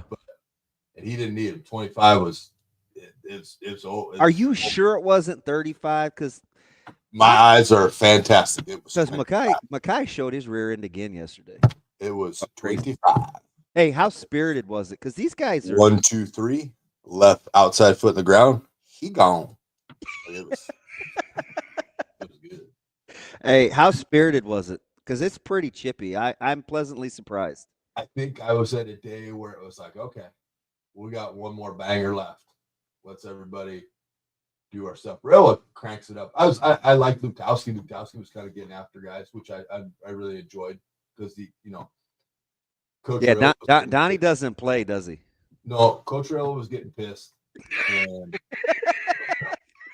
and it was kind of not falling on deaf ears, but you could tell they were at practice 14 of spring. Yeah, just kind of mush brain, and Lukowski started teeing off on him. Like, that's pretty awesome. Like, that was good. Yeah, my man said, at first 5 minutes in, I heard a wake the F up. And I was like, yep, I know where that corner that came from. The Samoan had a good day. You see, I like him. So I was talking about his body type a couple of weeks ago. Taurus? Yes. Yeah. And LaFoe too. Both of them. Yeah. And I'm like, they have done a really good job of like their body types. And Maddie, you can speak to this. Does it appear like his confidence is different? Yeah, it is. I mean, but that's when you become like when you get not used to, but you understand what you're supposed to be doing, then you can go. Like, then it becomes easy. And he was probably putting on a little show. I think Dad and Grandpa were there. So Grandpa was Oh, they were posted up yesterday. Oh, good. I didn't talk to him. I was like, hey, how sweet awesome. is Dad's gray trimmed up beat? Like, he looks like a dude that used to whoop a dude. The day. No, I'm serious. I mean, just a pretty old dude with this full beard, and he looked like you probably do what you're told in that household. But yeah, no, it was a good day. I mean, I got to talk to Foreman, which is always fun. Got to rile him up a little bit. Hey, how funny is that dude, though? He talks like he texts. He's funny. Like, dude, is comedy. We were just cutting, like, even Felici, like, we got Felici to be quiet because we just kind of started chirping at each other. Yeah. And Felici didn't know what to do. Yeah. He just kind of stood there. Yeah. I don't. I think when people watch our group interact, you can get a little taken aback because you think it's serious and sometimes it kind of is, and you say some things that you feel like, ooh, that's kind of inappropriate, but we'll be fine in a day or two. It'll be good. Nobody's soft. Foreman's the worst. Just say what you got to say and let it rip. That dude is like, hey, what are the rules when they have recruits there? Can anybody talk to them? What do you mean? There's a kid out of Virginia. Yeah. Old defensive lineman. How'd he look? I was like, oof, he looked way good. Like, Yeah, just athletic gait, and he was a super polite kid. Yeah. Just introduced myself, and I was like, I don't know if I can talk to you. Yeah, you're good. You're good. Great. Yeah, it's not planned. Okay, great. Here's what I told him. We just shot the breeze for a little bit. He asked me, I was like, this is crazy, dude. I'm like, you guys are a business. And he goes, yeah. Like, if I was you, I'd just start an LLC. Like, I'd make the NIL, pay the LLC, and I could write everything off. Yeah. Just form a business and pay Note to self. I got a few tips on Caleb filing the other day. So yeah, you're not far off, smart guy. You should do that financial class down there. What financial class? Well, weren't you talking about, hey, you got some tips? No, they don't care about my ideas yet. How do you know? You and I are like the only two that know what you're thinking most of the time. Why don't you share with everybody else? Because you're on the inside track and you don't give me the inside track too. You're kind of stingy like that. You're protective of your little circle. That's a lie. Everybody get to know your buddy, Matt Rule. I got to talk to Foley though. Foley is always funny. Hey, he's a trip, isn't he? Yeah, and it's a great role for him. He's basically just community outreach and does stuff around Nebraska, and he loves it. He's great, living his best life. He's telling me about his list. He's like, you follow me on Facebook? I was like, I don't think so. And he goes, I put out a list of best of everything in the state. I was like, oh, sweet. He goes, you're on there. I was like, thanks, buddy. I was like, you don't come see me no more though. He goes, well, I'm busy. I got stuff going on. I was like, okay. Hey, making him earn that keep. Hey, did you know his brother was the Foley QB at Boston College. Yeah. Oh, you knew that? Yeah. A lot of roots up there. Hey, here's the other thing. I'm sick of your Cubs. And I don't know what it is when we play those guys where it turns into softball, but you guys can beat it. Whoa. What you doing with your hand there? That was kind of awkward. Let's not do that. Knock it off. Are you open today or no? Currently, we pitch excellence. So we're really good at baseball. But God, that lineup is tough. June is rapidly approaching, and so we will death spiral out and be eliminated from the playoffs by the end of July. At least you know you'll be buyers this year. Yeah, and Cap Anson, my buddy, was in there today, and he was going through the farm. He's like, they got tons of stuff on the farm. We can go, get some parts and pieces. I'm like, awesome. Tell you who I want right out of the gate, and it's going to cost you next to nothing. Trevor Bauer. Like, let's just go get him. Yeah, I'm surprised he has not made his way back into the league, especially with how that case shook out, where she was like lying. Yes. Yeah. Like, so I mean, maybe life is good for him where he's at, making all that scratch and overseas. He's still. My sources, which is me, say he wants to come back and play Major League Baseball for the Cubs. Yeah, because they booted him for, is it 2 years? Mm-hmm. And then even after the case got figured out, then they didn't. Like, no, it's 2 years. Yeah, I get conduct detrimental to the league, though.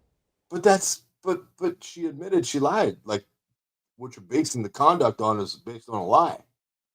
I don't know. Maybe they got a kinky moral code. I don't know. Oh, that's a good point. I mean, we don't know.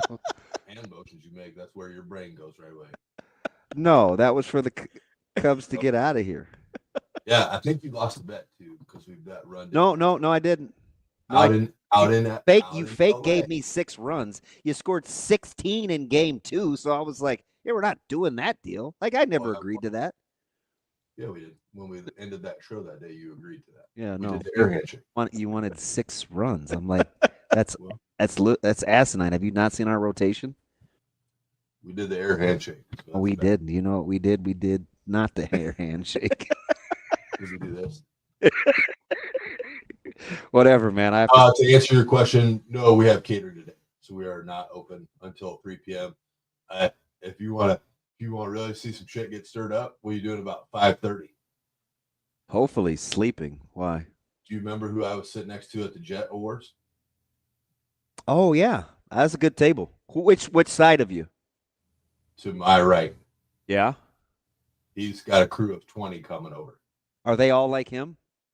They're all from the 1970 team. We're talking about Jerry Murtaugh. But they're coming. They're supposed to come at 6:30. He texted me like 35, 40 minutes ago. Can we come at 5:30? I was like, you show up whenever you They're want. going to have the whole lobby. I'll say they're gonna have the whole thing. No. They're going to be in the party room. Oh Lord. There we go. Oh, yeah. I'm gonna throw out some cards and some dice and see what happens. Wow, you're so ghetto. I know. Best wishes to you, buddy. It's gonna be a good time. You should come over. Don't be rude. Too many people. There's 20. That's about 18 too many. I was gonna say, drop the 0, You made maybe. it through the whole dinner at Piezon's with people all around you, and you had fun. Ooh. So, I mean, you kind of. I talked to you. Oh, but you had people around you. Don't act like you can't. Like, are you gonna babysit? Get a plastic wrap. I'll be over there. I'm gonna be cutting up those old dudes. Yeah. He said plastic wrap. I prefer foil, as you know, Matty. Foil. No, I know. Like you got your man crush Eckler right there. Yeah, this dude is the GOAT, man. He is. Yeah, let's see. Let's play a game. See what happens. I do like the drills he does, though. Hey, were they doing drills when you were there? Because they had this one like over energetic student manager who they were trying to defeat a block, and then the guy had to make like. Does he have the heavyset dude with the mullet? Nope, it was a shorter dude with short brown hair, but Buddy was going, and I'm like, Foreman, this guy's gonna get it. I'm like, one of these guys is gonna miss the bag and hit him. Nope, he was going so hard he kind of tweaked his hamstring. Foreman, it's like, see, Foreman's like, karma. He goes, karma for that guy because you shouldn't do that. You should just be jogging so we can get to the bag. You pulled your hamstring, karma. Weird. Foreman laughing at guys' downfalls. I'm not laughing at it. You and I were just in a conversation like, hey, that's what you get for going so hard, man. They go sit your ass somewhere. Right? That's what we're saying. Like, that guy's going way too hard. Yeah, nice guys. We are. But no, I do really enjoy the energy he brings to practice. So he gets it cranked up. They did some pretty cool drills too. I'm sure you guys. Yeah, they get after it. Yeah, they had a All trailer on a kickoff return. That was kind of neat. So, all right, buddy. I'll see you later. All right, fuckers. Have a good Friday. You coming over? Yeah, you giant Christmas tree. Be right there, sucker.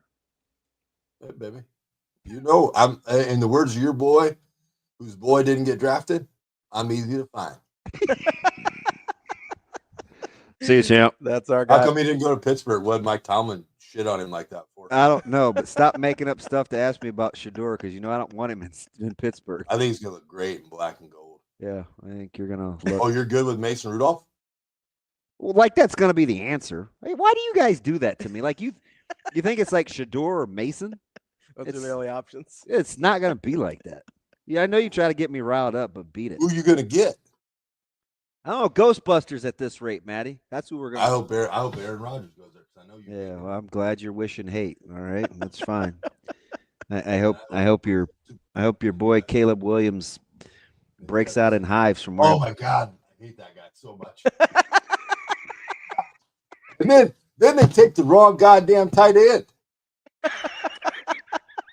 They take the little skinny shit from Michigan when the guy from Penn State is sitting there. No, you want the little skinny guy from Michigan. He's a better player. No, I know me really well. I don't. I want the badass dude from Penn State. Yeah, you're just jealous of his hair. You'll get over it. Yeah, hair jokes, buddy. I shaved my head in college. Like the hair joke doesn't work. But yeah, I got this. The only thing good about this Loveland guy is he's like a cowboy. He's like a redneck. So You'll be right there in the thick of things in the division. You're much better than you were a year ago. Really hoping Genty was going to just keep. I was like, oh my God, we're going to get Genty. We're going to get Genty. We're going to get Genty. Nope. You're going to get one of these good backs coming up, though. I was like, oh, Omarion, second round Omarion. Nope. Gone. Couple more left, though. You'll be all right. Who? You got Judkins. You got Travion Henderson. You've got Caleb Johnson. Okay. You got RJ Harvey. You got a lot. Got me off the ledge. I'll take Judkins. All right, buddy. Bears select Judkins. Ohio State. Pick in. Send it in. I should do that. Now he's going to try to figure out who he's got to send something to. Call Limo Lou. He'll know. See if you can find out that number. Just call it in. Yeah, he might. Limo Lou might. He's pretty connected. Good call. Good job. Thank you, buddy. High five to you. See you later. All righty, Verghese. Have a good weekend. That is the show for today. It's Hurrdat Sports Live. Nut job. If you need a little palate cleanser tonight, make sure you get to supernovas.com. Go check out the Omaha Supernovas after dark, and maybe you can wash whatever just happened away from you. That's TB. I'm Ravi Lulla. We'll be back on Monday. More Hurrdat Sports Live.